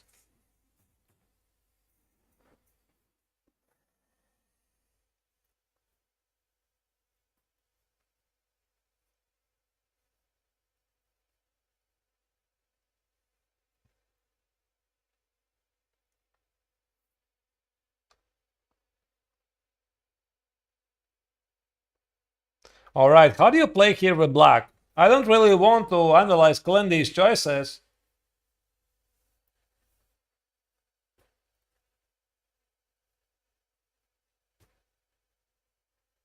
But let's look at this.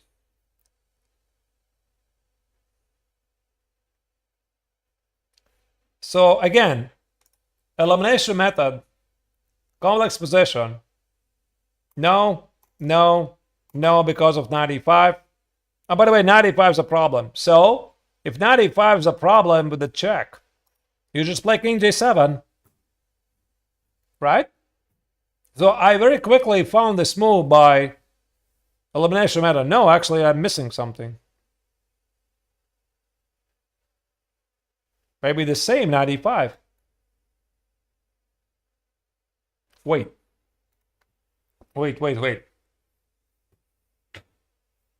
Same 95.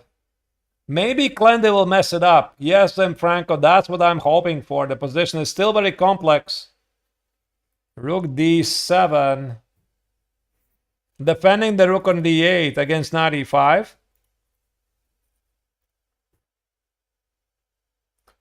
My only hope is this knight on a7. If it was someplace else, Levy would be in a big trouble.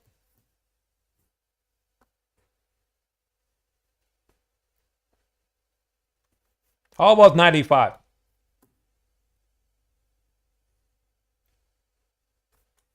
If you take it, white is fixing the pawn structure.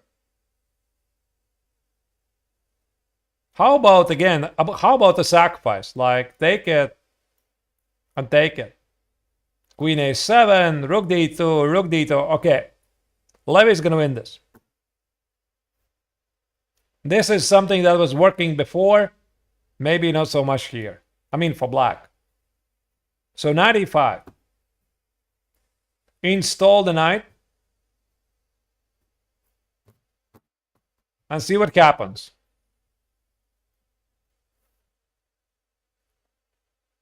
So maybe a queen move. Queen e5. Oh, wait, I just take it here. Takes, rook d2, queen e1 check, bishop f1, take it. White wins.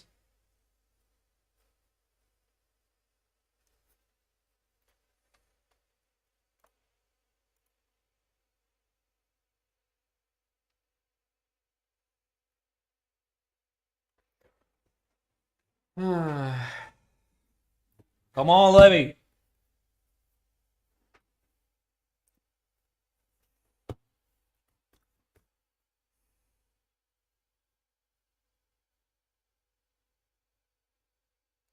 You gotta gather your mind together here.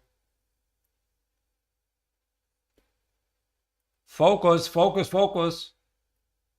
Yeah, and he is trying to do it.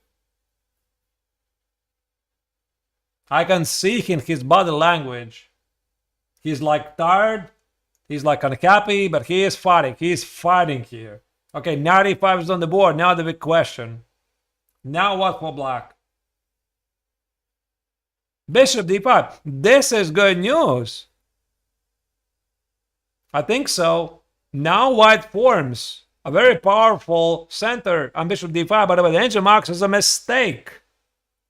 I mean, I get it, the knight on d5 is a strong one, but now this knight is doomed. It's never gonna make it to c6. And also, white can relieve the knight to do something else. I mean, imagine this position. You could never play knight f1. The pawn on e4 was under attack in some lines. Now, this problem no longer is there. Knight c6. A second mistake in a row, and apparently tactically is failing. Is it because it's under attack? Wait a second. Take it. Rook d2. Rook d2. Can I sacrifice the queen? Please, please, can I sacrifice the queen? Because this is a mate. Queen f2, queen g2. Can I play queen takes on d2? I really, really want to do this. C takes on b7 and just push these pawns. Probably not. Check here. Queen b3. There's no perpetual. c6, queen b6, a5. What? Where was the win? Oh, wait. Okay, you don't have to play queen b6. Here, here, here, here. And here. White loses. You cannot do that. These pawns don't go anywhere. And the king marches here. So actually white is down one tempi. Like black would do something like this. Here, here, and c7, white would win. So of course the a6 is never going to happen. Here, here, here, and the king is just in time. Alright, what was this? Takes, takes. Takes, takes. Definitely this move is under the radar for Levy. Takes, takes. c7 doesn't win. Unfortunately, queen d7 collect the pawn. So takes it. Check. Or maybe just king h2. Take it. c6.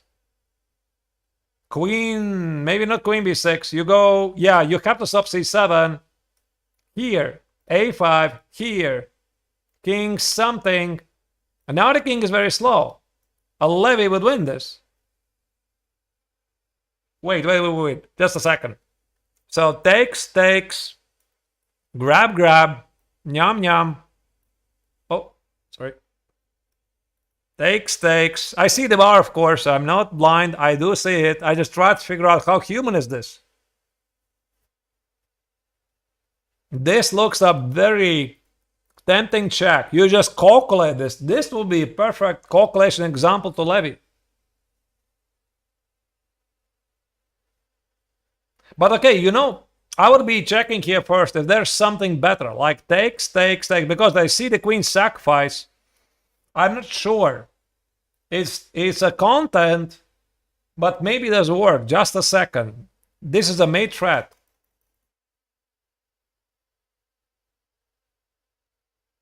But what is there? How do you defend against this? Bishop f3?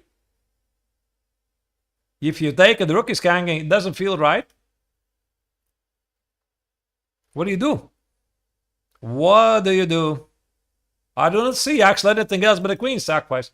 Maybe there's something else here. What's the idea here?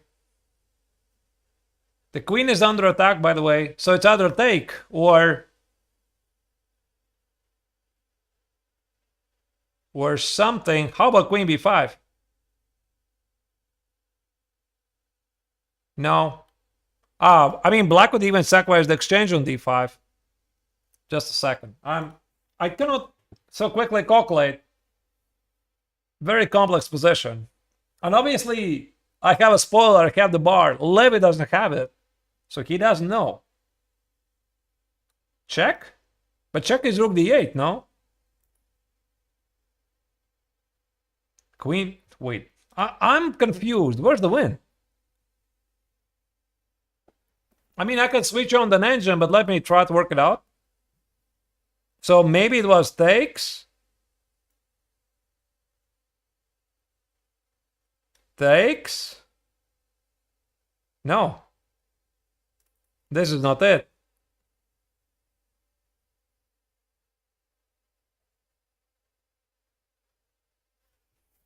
Just a second. I must be blind.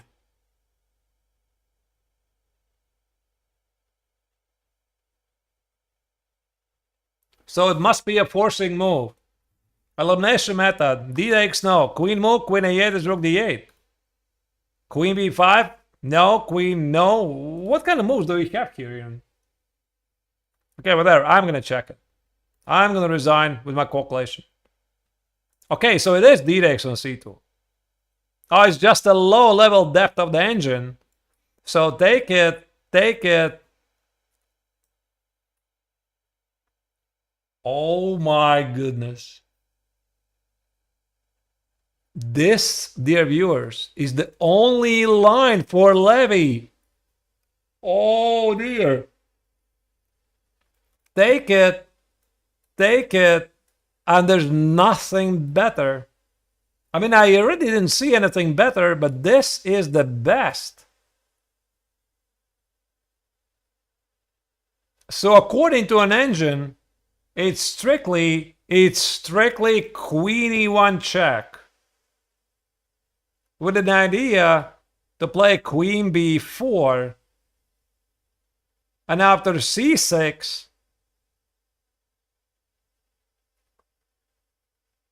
play what? h5? And if I play a5, h takes, a6, g takes. What is this? So this is a perpetual check.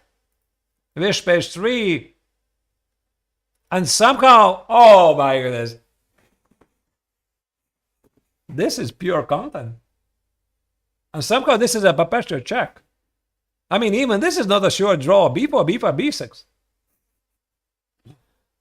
I mean, white is sacrificing everything, a bishop versus a queen and a couple of pawns.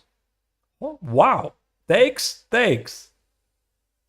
Takes, takes, double exclam move. For this move, please. Queen takes, b takes. How easy this move, don't ask me.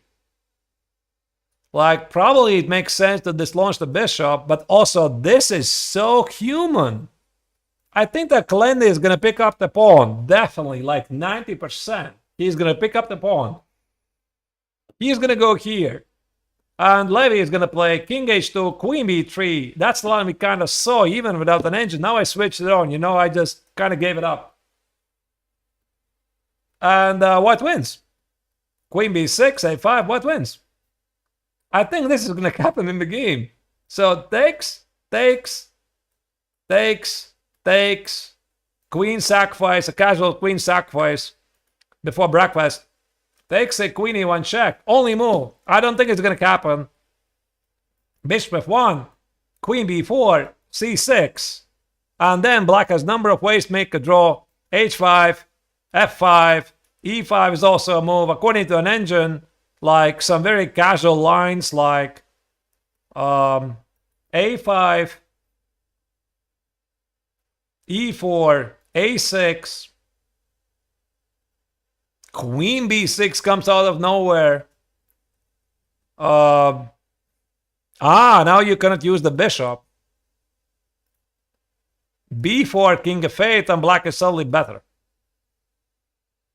Good luck picking this up.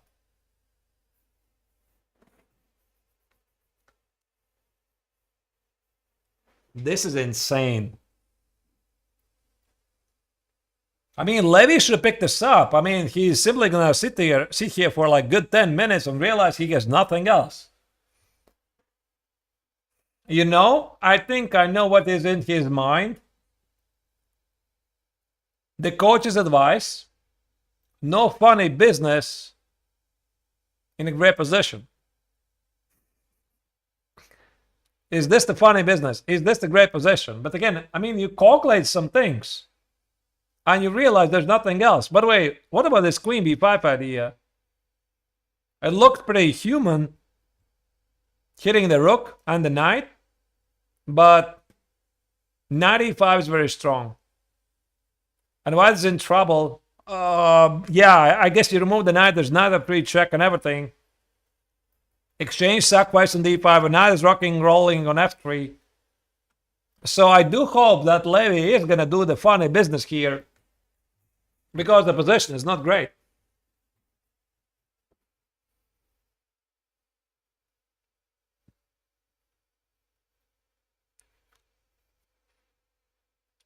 The viewers, what do you think is going to happen?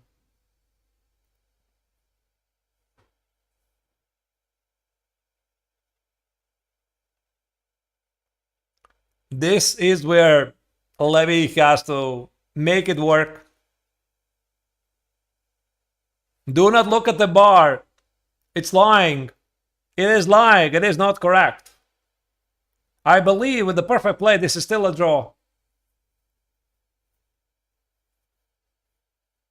D-takes on c6 in this position is strictly the only move. Everything else, white is in big trouble.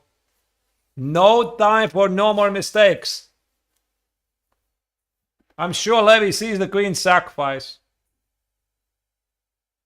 I hope he sees the sacrifice. Again, we're looking at the line. D takes, rook d2, rook d2, queen d2. And maybe Levy can invent a new saying, queen sacrifice. Queen takes on d2, queen d2, d takes on c7, c takes on b7. White has 4 pawns supported by the bishop. So queen e1 check, bishop f1, queen b4, c6. Now the best try for black probably is e5. And with the perfect play, bishop b5, this is a draw because black plays queen d6. You play e5, e4, a6, super obvious, you think, right? No, wait, not a6. e3 and black is better. Oh my goodness. Now, here you just play a casual bishop c4. Oh my goodness, who is even going to pick this up? e3, f takes, queen g3. What is this? What I'm looking at? Check, here, takes, here, a6, king of 8. And because of the weakened king, you're not in time to play 7. There's probably some checks collecting the pawn, and king makes it to b8. You know, I would love to show this position to some super GMs and ask them if they can calculate it. Probably they can.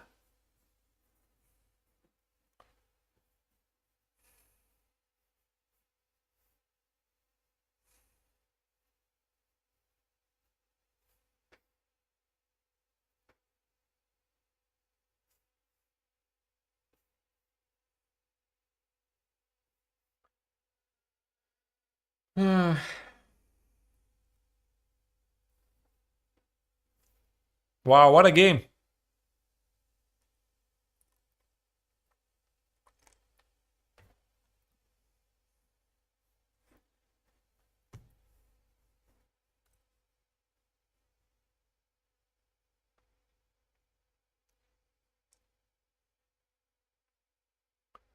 What a game. Levy spends time now. He's below the 9 minutes.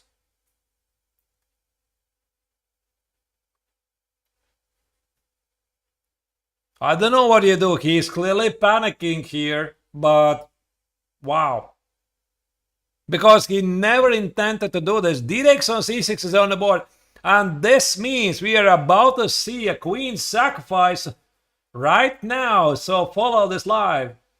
Just as Levy is about to sacrifice his queen for the first time, I believe, in the road to the Grandmaster Series. I do not recall any prior queen sacrifices.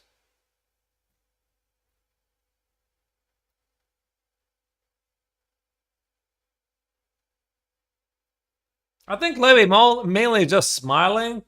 How did I get here? Rook d2, rook d2.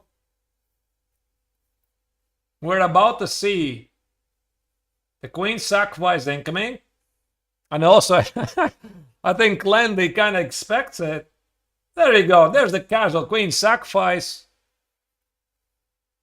Yeah, and Lendy was smiling. He was smiling at Levy because he knows this is pure content for the famous content creator. C takes on b7. Now it's time for you to Lendy to make a mistake. I think queen d1 will be played to pick up the pawn on b3. I have a gut feeling he's gonna do it. Because queen e1 and queen b4, I mean, okay, it does make sense, but you keep the pawn on b3 alive. This is a very human mistake.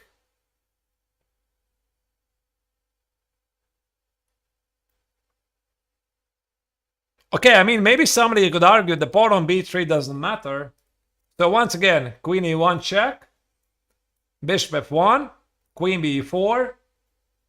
If Levy wants, I believe he can already... he cannot force a draw. Wait, maybe he can, bishop b5. Yeah, bishop b5, queen e1, bishop f1. And if you play queen f4, then a5, a6, c6, etc. I mean, I'm looking at Clancy and he just so smiles. He can't believe. He can't believe that he sees on the board. And I do not recall something like this in any recent games like I have seen. All right, time to calculate. Time to make a mistake. Time to play queen d1. Queen d1, king h2, white is winning. That's all you need to know. I picked this line already without an engine. But the other lines, I was just not sure how they work, so I just very quickly checked it. Otherwise, I will be sitting here for a good half an hour trying to calculate things. It's a very complex endgame.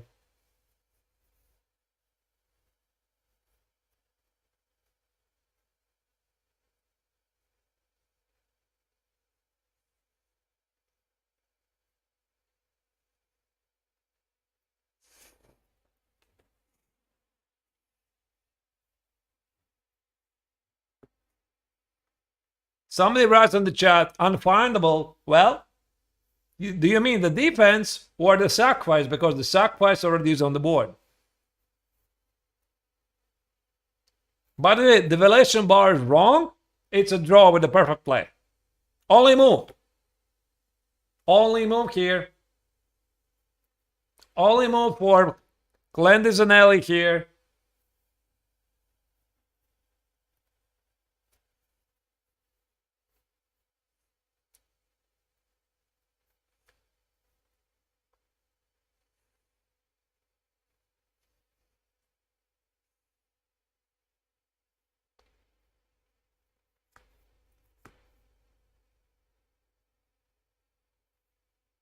I want to see the chat as soon as the queen sacrifice is going to be on the board. You don't know it yet. I'm reading what you're writing there in the chat. I could spoiler you, but I'm not going to do it.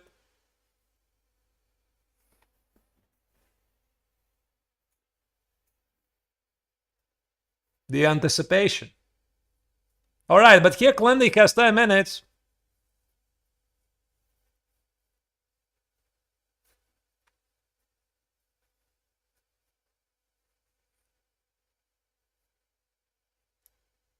Let's see what happens. Let me again try to work out some lines. Queen e1 check. King h2 is queen e5. Maybe I should have mentioned this. You have to go back and there's no progress. So bishop f1. Now you play queen b4. There's a couple of moves here. I'm not sure who can work it out here at the highest level in the world. So c6 is the human move. Bishop g2 is just a draw. At least that's what the engine says.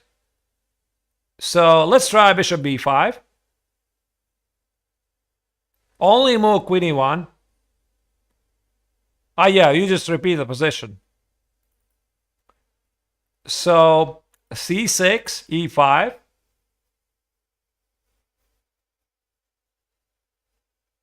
This is a big threat, but how human is it? Bishop g2, e4, bishop e4, queen e1 check. Otherwise, this pawn promotes king h2, queen f2, bishop g2, and there definitely should be perpetual check. Yes, check, check, check, check, check. This is the perfect play. By the way, giving you an update, queen d2 is the double extra move from Levy.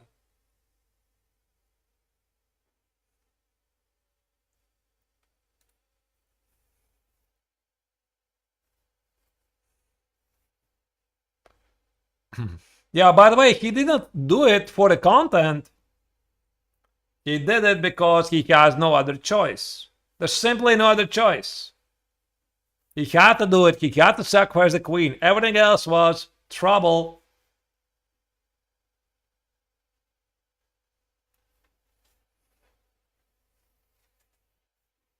Believe in Levy.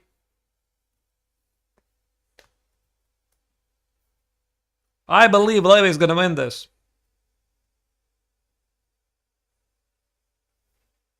And I'm looking at his opponent, Glenn Zanella. He's just too amused at the moment.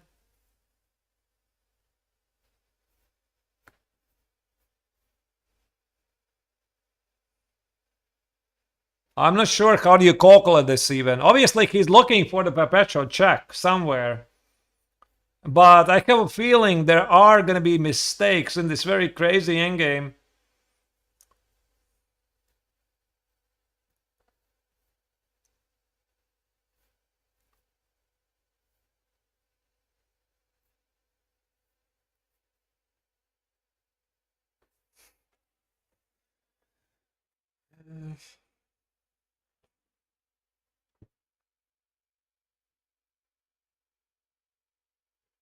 Clock is ticking, 7 minutes. Obviously, Clandy here feels this is a big decision. Queen d1! I told you, dear viewers, he's gonna play Queen d1 because this is such a human move for black. I'm not sure Levy realizes here that that's a big blunder. Now you have to pick up King h2. This is a very human move because there's no check on d6. Queen b3, c6, and Levy is winning. I got a feeling this is gonna happen. Bishop f1 is a mistake. You don't want to remove the bishop.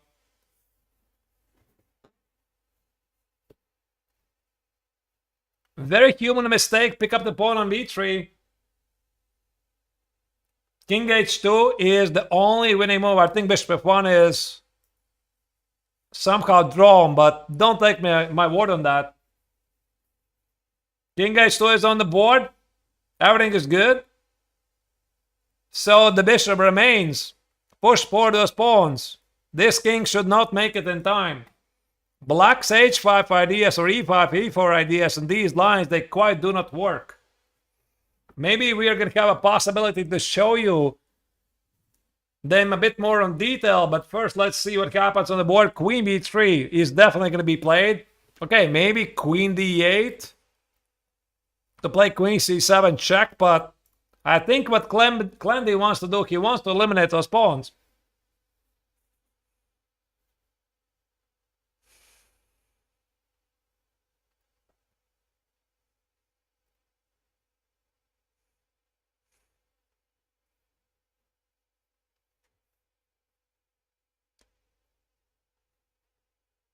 Six minutes for Levy's opponent.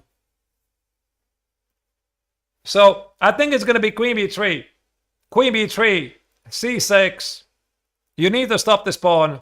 Maybe queen b6. Looks the most human move. You play a5. Very easy move for Levy. Queen c7. Very easy move for Levy. King g8. King g1. Whatever move here. h5, a6. Queen goes here. You choose. a7. Queen takes c7. Spy check. Bishop f1. Win the game. Look at these pawns.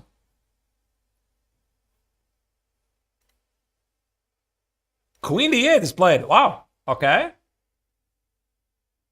I'm not sure what it changes. So I suppose now play a5.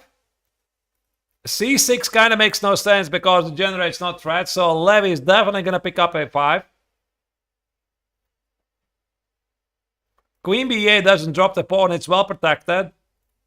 So maybe black can try to close the bishop. Now play a6. Yeah, but to what purpose? Queen b8. I mean, even here, Levy can even afford to make a quiet move, king g1, f5, bishop d5, here, and now play c6, a7, c7. I mean, he should win this.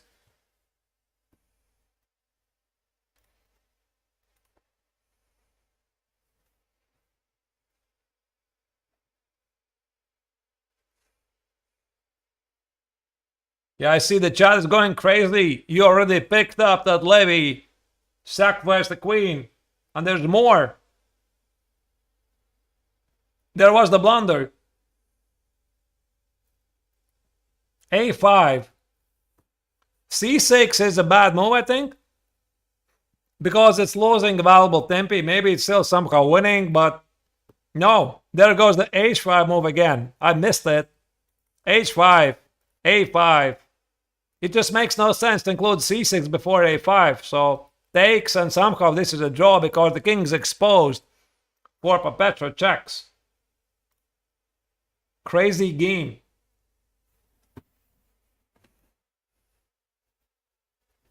Just a second. It's getting pretty dark here. I'm going to switch on the light.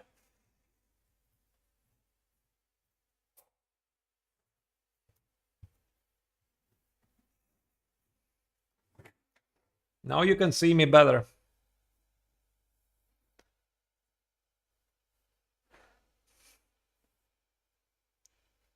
Levy, don't think about the content, just calculate here.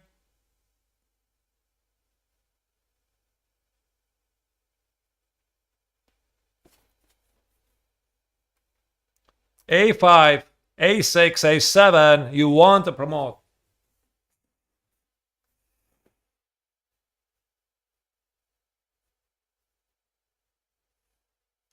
Seven is for Levy, but the position is not so difficult. You had the pass pawns, push them forward.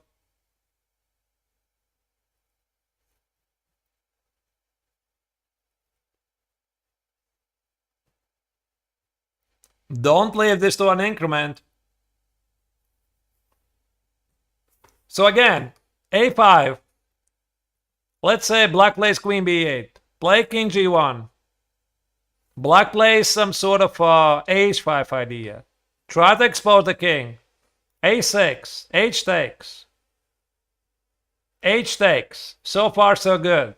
Black tries to make a perpetual check. Queen f4. A7. I'm giving you a perpetual check, except there's no perpetual check.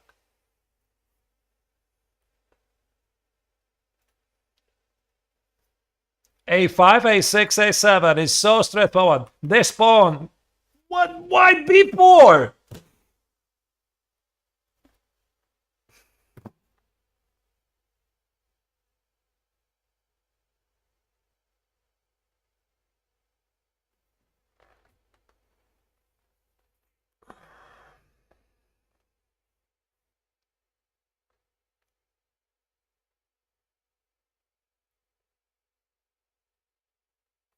Why B4? This is slow. Does he want to play B5, B6, C6, C7? Even there's queen B6. Why would you want to waste tempi for A5? I mean, play A5, queen A5, and promote. You cannot take on A5. No, this is very strange mistake.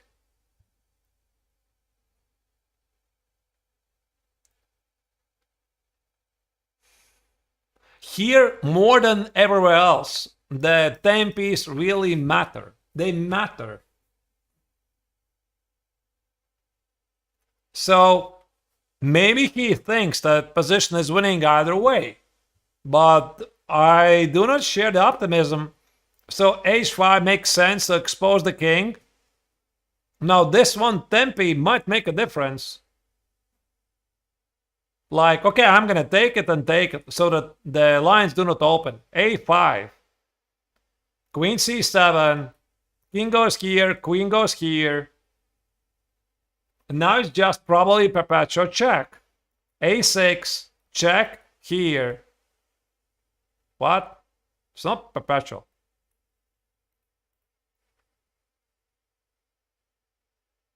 King g7? Check here, check here, check here. Queen g5. King goes here, queen d5. Wait, what? Oh my goodness, queen c1.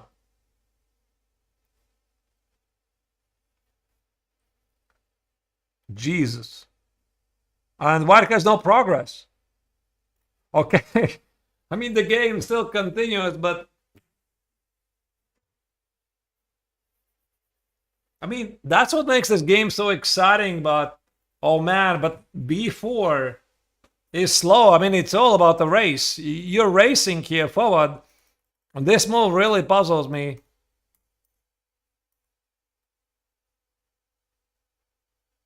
He saw some ghosts. That's the only conclusion I can come up with. So Clendy is definitely realizing his only chance is the perpetual check. Only chance, nothing else. So is it f5 or h5? I'm not sure. Maybe f5 as well. But g takes, keep the king protected, probably makes sense. I mean, if you want purely engine lines, engine line says that after h5, at this low depth, let me check it. Yeah, g takes an h5, and it's a draw. G takes an h5. But this looks pretty human response. And now you play a5, queen b8, king goes here, queen here, a6, some casual king h7. I don't get this move at all. Ah, a7 is queen a1. c6.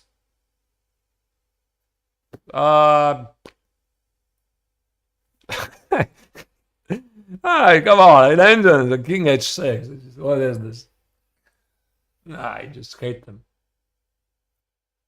And now there's somehow a draw. Okay, I mean, this makes no sense. Nothing of this makes... Okay, but there. Just don't look at these lines. It's just ridiculous.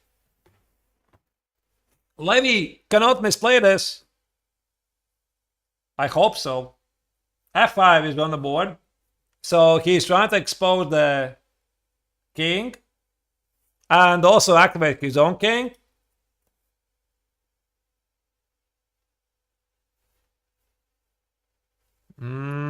What do you do?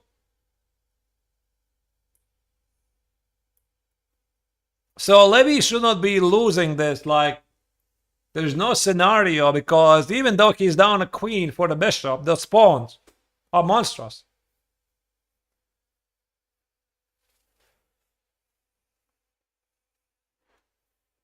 I don't know what you do here. Maybe take on a 5. Just at the intuitive level, you know, keep the h file closed. G takes, G takes. I'm not sure if G takes actually is going to happen. And now play... Yeah, but what is b4?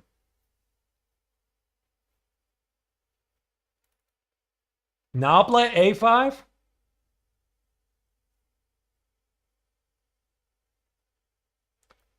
F takes, a6, and probably there's somehow a draw. Yeah, now he plays a5. Now Levy plays a5, but this one tempi right there makes a difference. So he was winning right here, a5. And now f5 is just a tempi down, exactly the same position. You do not need to protect the pawn on a5. You just queen, a6, and this is not even a threat, a7. That's the difference.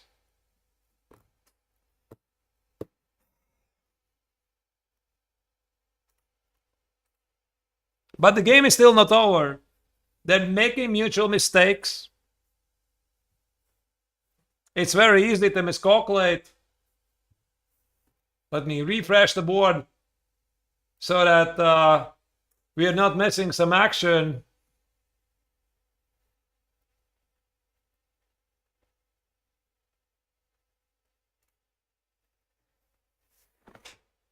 Now, where is it? Where's the action? I lost the video. There we go. What's the move? Queen b8 check. King G1 go back.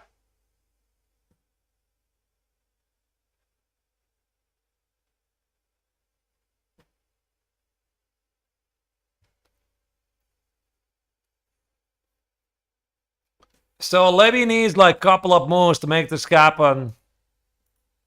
And then Queen F4, Queen C1, Queen F4.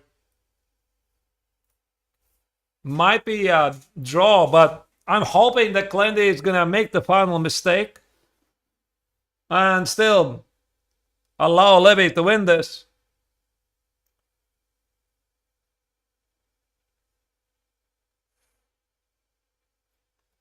King G1 is played.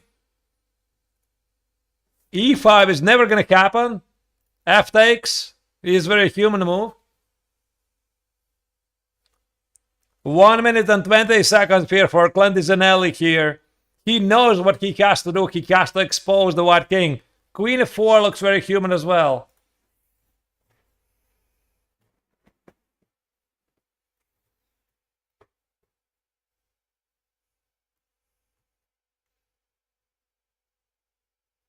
I mean, you could not make this stuff up. Just out of this world. F takes on G4 is played. Yeah, now the engine finally picks up that this is a theoretical draw. There's always going to be perpetual check. The game still continues, of course. Maybe somehow Levy can escape the perpetual, even sacrifice the bishop. Like, maybe there's some lines where black gives checks, checks, checks. You can launch with the king towards the queen side, give up the bishop, and then just use these pawns. Imagine this would happen. So Levy will be down the bishop, put a king on b6, and just win because of these pawns. Fighting until the last bullet. Yeah, the video is failing at the most inappropriate moment. Sorry about that, dear viewers. There's nothing I can do about it.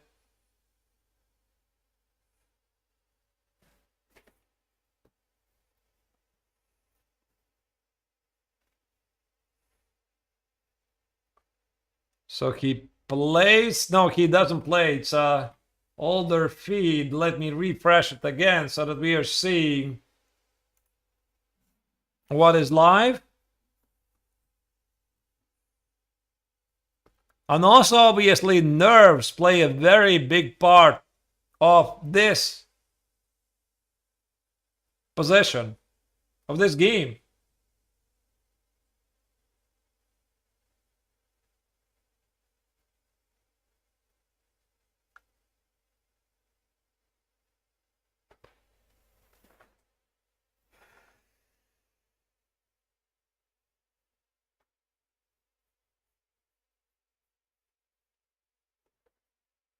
H takes on G4 is played. Oh my goodness, it's so ridiculous. The only drawing idea here for black. Check this out. I just switched on the engine. I gave up on this a long time ago. Is H5. No chance that Clendy is ever going to pick it up. No chance. Zero chance he's going to play it. Clendy's going to play Queen F4 like 99.9%. 45 seconds. I don't even get it. What's the idea of H5 here? Zero chance. Queen F4 is definitely happening here. Or maybe some E5 move or something.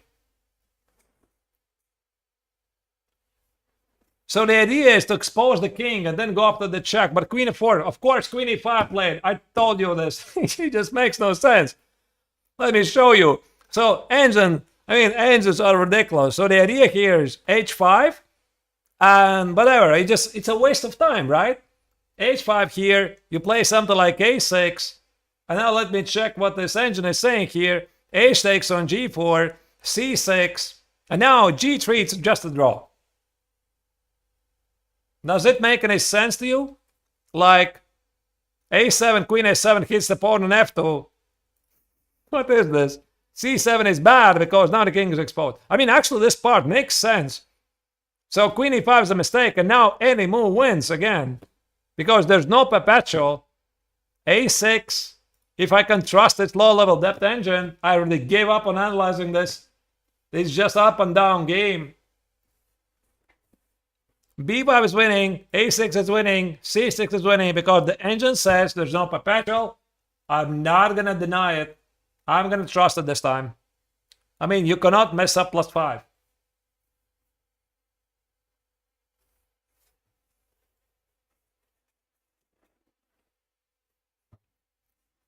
Levy has 3 minutes.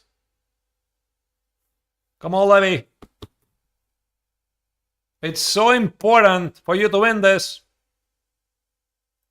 There's no need for nothing else, like maybe some bishop d5 ideas. No need to like push those pawns. They're meant to be pushed forward. I think Levy's feeling really vulnerable here because he realized he calculates some stuff and he's missing things, and it's so difficult here to remain the composure and still calculate stuff.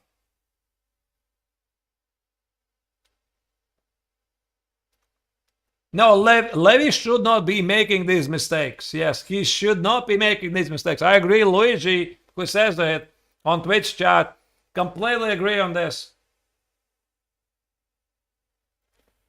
2 minutes for Levy. Let me refresh the window. A6 marks as a mistake. Why it's a mistake? I don't get it. Those silly engines again. Queen e1, bishop f1. No. Everything is good.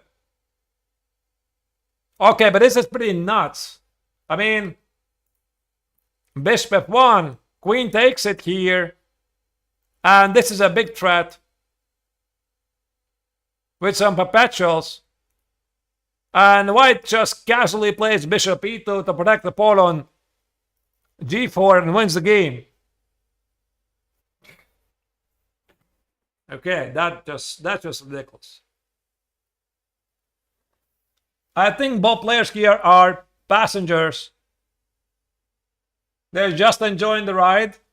It's very difficult to calculate this precisely. Queen e5 check is a move, by the way. So does Levy want to play king h3?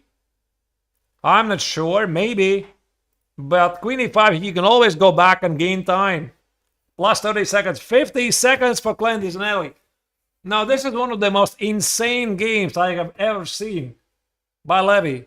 Queen e5 check is there.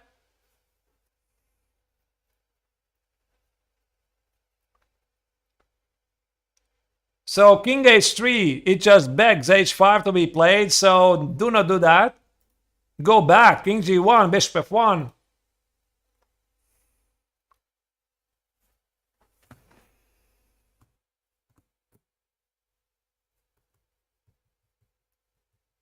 Two minutes for Levy. You do not want to play this position with the 30-second increment. It's all about the nerves here.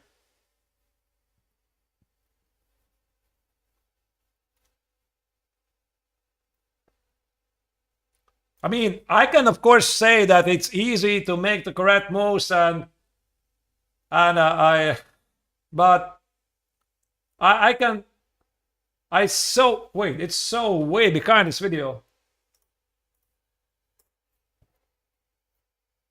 But I can understand Levy. This is a huge stress for him.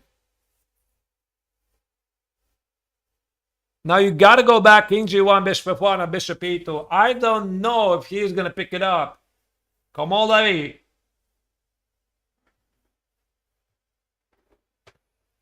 He's trying to stay composed. Remove the king back to g1. King g1 is played on the board. Good decision.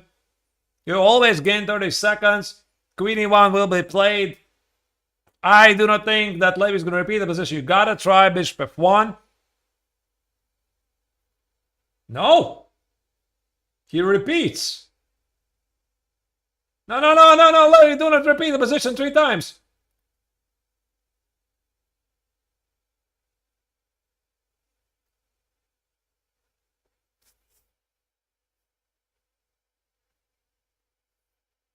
We have some spectators there. How many times did the position repeat? 3 times, right? You cannot go anyway. No, you can't play king f1, can you now? One more time. King G1. How many times is it? So this was position number 1. This was position number 2. Wait. King H3.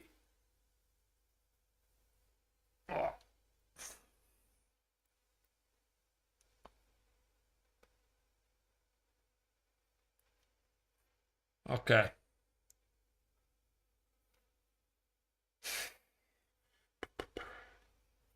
All right, dear viewers. It's just nerves. Nothing else.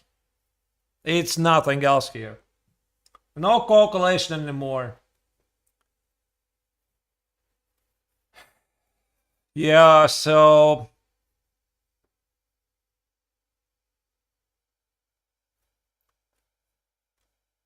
this is something that Levy was suffering before. The nerves remain cold-blooded.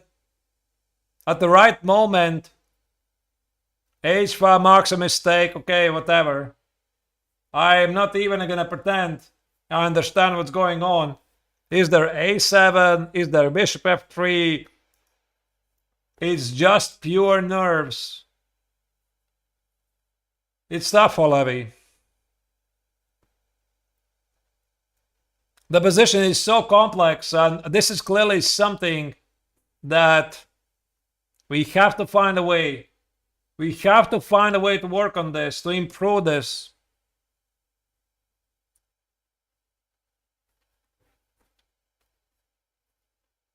So it's very tough for him right now, but he's fighting until the end. There's many mistakes. He knows it was a crazy roller coaster. You don't need to go to Levy and tell that. He is perfectly aware what is happening. It's also a very important lesson to Levy. Like, he is going to be facing those clutch moments. At some point later, you have to control your emotions and calculate quickly, cold-bloodedly. This is a very important part of the road. Yeah, it's tough. I can definitely see the stress.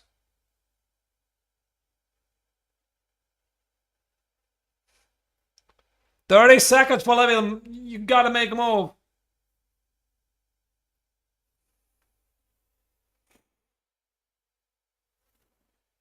"20 seconds.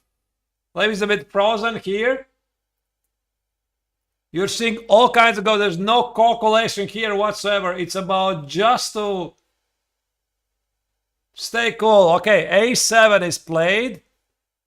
Engine says that this is somehow a draw, but let's just see if that's the case. Now, Clendy appears to be more composed. He has a lot of easy moves to make, give a lot of checks. A lot of checks.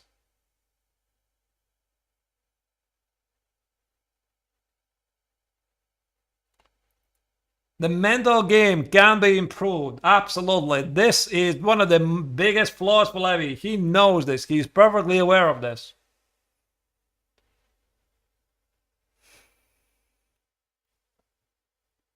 Okay, now the engine says white is slightly better. Like I said, doesn't matter. D is pawn to A7 and B7. They're monstrous.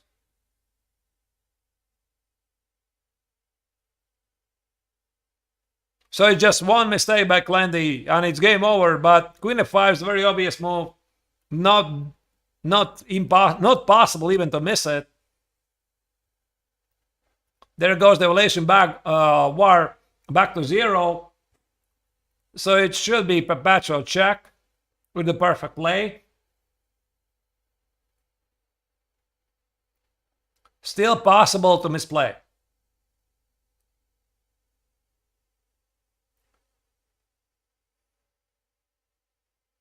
Very tough game. I mean, Levy will have spent so much energy on this game. But we so have to work on these calculations in stressful situations. Clearly, top priority.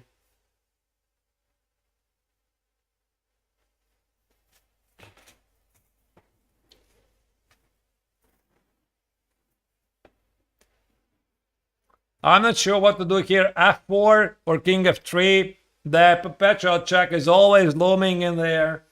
Maybe we are gonna get to the moment when Levy is gonna charge towards the king side. F4. Queen e1 check is strictly the only move. Queen e3 is losing. Queen e1 check makes sense, but again, you see some ghosts like the king could go forward or king could go here. It's very easy. Also, let me play this for Glendy.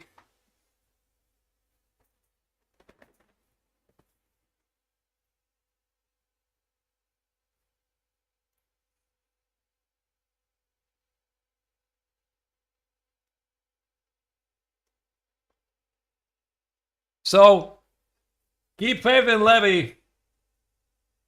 He's reaching for the move. Queen e3 is played on the board. Queen e3 loses because of bishop f3. Bishop f3, queen g1 check. No, wait, what is the check? Bishop f3 here, check. Hey, what? Check. Check. Where's the win? King h3, here, check. Here, checks are running out. Bishop f3 is played. Levy once again is winning this. So, queen e1 check, king h3, queen f1, bishop g2, queen e3, king h2. No more checks.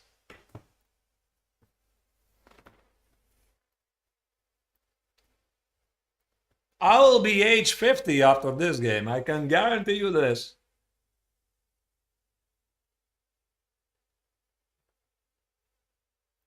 Queen g1 check is played. I'm not sure Levy realizes that there's no more checks. Because his body language is so difficult to read. No, he does. King h3 is played. Queen, check, queen e3. He's gonna do it. He's still gonna win this crazy game. Oh my goodness. He could make like 10 YouTube videos out of this. But do not do this to the coach.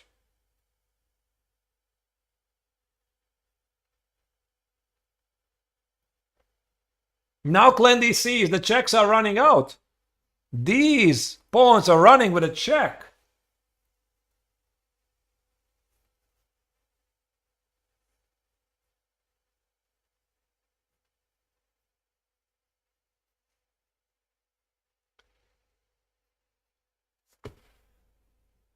Whew.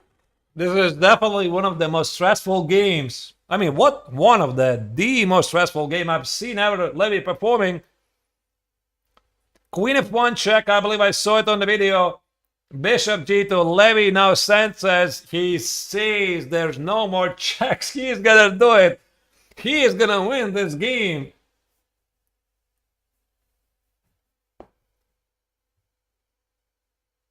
How am I gonna go to sleep today? I don't know.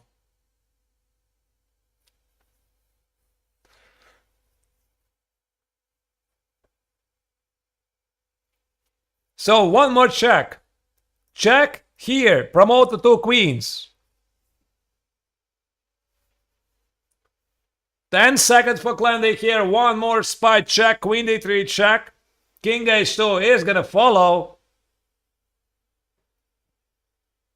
2 minutes for Levy to find a winning move. King h2.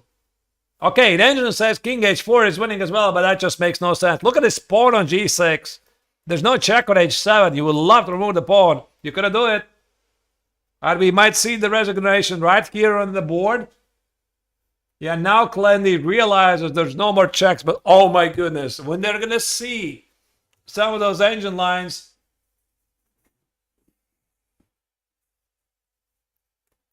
So I can easily imagine Levy's going to make, oh, there's the resignation on board. Levy wins. Levy's definitely going to make a video about this. My craziest game of chess career so far. Part 1 out of 10. So huge victory for Levy, but very, very stressful game. And you can see Glendy is a big sportsmanship guy. I mean, he congratulates Levy and he's all smiles. But he knows this was a legendary game. But the viewers, we just saw history. We just saw Levy winning one of the most craziest time scrambles with the evolution bar jumping up and down, but he wins. He wins the game. I just wish he had done it a bit easier, a bit more confidently, but what kind of content it is for him. It's just unbelievable. As Levy joked to me, when was this? Yesterday, I just can't win normal games. It's always something like this. That is Levy, and that's why we love him. So, what happened in this game? To give you a very short recap, the opening was a success. We got this prepared. Knight c4, knight e4. There was no more prep here. I was hoping that Levy's going to work it out. So queen c2, knight e6. I thought Levy's going to play e4, but Levy did not. He played b3. I didn't like the queen c2 move. I thought that b3 was more accurate. And about here, Levy started to waste a lot of time with the queen moves. And he was supposed to already slightly worse. Probably about balanced. About here, this was the critical moment. He played e3, c5. I was hoping he's going to pick up a pawn sacrifice with e4. Very interesting complications. He played g4, still a worthy move. Knight h6, the engine's continuation is simply not human. D takes on c5 was a beautiful exchange sacrifice. Knight e8 was better. Black played knight c8, queen e4. Here, queen b4, knight a7. And at this moment, Levy was seemingly cruising towards the victory. Queen c3, b4, centralize the pieces. It's a fantastic position. e4, here he missed that. Black can play knight c6, sacrifice the pawn, go for a lot of activity. Bishop c6, queen c3, queen c7, knight e5 here. And here I was like completely sure that Levy is going to win this. There's a couple of great moves. There's g5, knight g4, knight h6 idea, go for the mate. There's knight e to c4, d to c4, d to c4. But starting here, everything just started to go so wrong for Levy. Fall back, knight e3, rook a2, queen a5, and I had a bad feeling about this position here, that it's going the wrong direction. So what happened is rook d7, knight e5, takes, and knight c6. Crazy resource, and apparently the only idea for Levy here was to sacrifice the queen. The both is gambit. So queen takes on d2, c takes on b7. According to engines, here clearly has to pick up the only defense. Queen e1, queen b4 with the draw. I'm not going to bore you with the details again. You can to see that in the recap. I'm going to post it after this round. This was a losing idea. b4. That's a move I think that Levy is going to have a hard time to explain. I think these are only nerves and nothing else. a5, a6, a7 was just winning the game. b4 is a waste of time. a5, this was still a draw. a5, queen b8. And again, a sick moment here after Black had a draw with a crazy h5. And the point is, after g takes and h5, what do? You just play casually g takes and h5. Okay, but queen f4, queen f1, queen c1, queen f4 was a perpetual check. So what happened here, there are mistakes left and right. It's very difficult to calculate this precisely. Queen e1, queen e5, queen e1. This was still winning. Bishop f1, queen b4, and a very cold move, bishop e2, protecting from the check. But again, it was all about the nerves here. King h3, h5, a7. About here, it should have been perpetual check. The only move for the Albanian player was queen e1 check, king g4, queen e6, or queen c3, etc. But it's so difficult to calculate. And here, the young Albanian made a final last mistake, and finally, Levy capitalized on the position. All right, that was insane, but I'm very happy. I'm very happy for Levy because he needs victories like these, especially when the tournament is not quite going for him. It's not going, and all of these victories come really, really tough. But you need, sometimes I would even choose the worst victory over the most beautiful draw. Not sometimes, all the times. So maybe for Levy, this is going to be feeling like a crazy game where he, maybe he is going to feel that he didn't deserve the victory or something. But this is also giving us very important lessons that the mental game needs to be worked on the decision making in time scramble, the quick calculation, cold-blooded approach is something we have to find a way to improve. We just saw something that we did not see in the previous tournaments. This was Levy's biggest flaw so far, and we have to find a way to improve it. But listen, I would like to thank everybody who kept faith. I was repeating this all the time. Keep faith in Levy. He's fighting not only for himself, for all of us. Not only amazing content, but we just want him to succeed. So thank you. Thank you for being supportive, for watching this. At some point I already see we got well over 30,000 concurrent viewers on Levy's all channels. Absolutely insane. 22,000 on YouTube, and we had like at some point 11 or 12,000 on Twitch. It's like we're watching World Championship match here, and from the emotion level, I think we are. That being said, I'm concluding today. I'm going to post my recap later, and Levy's going to do the recap later. Hikaru, I'm sure he already has posted a recap of like 5 exclams or something.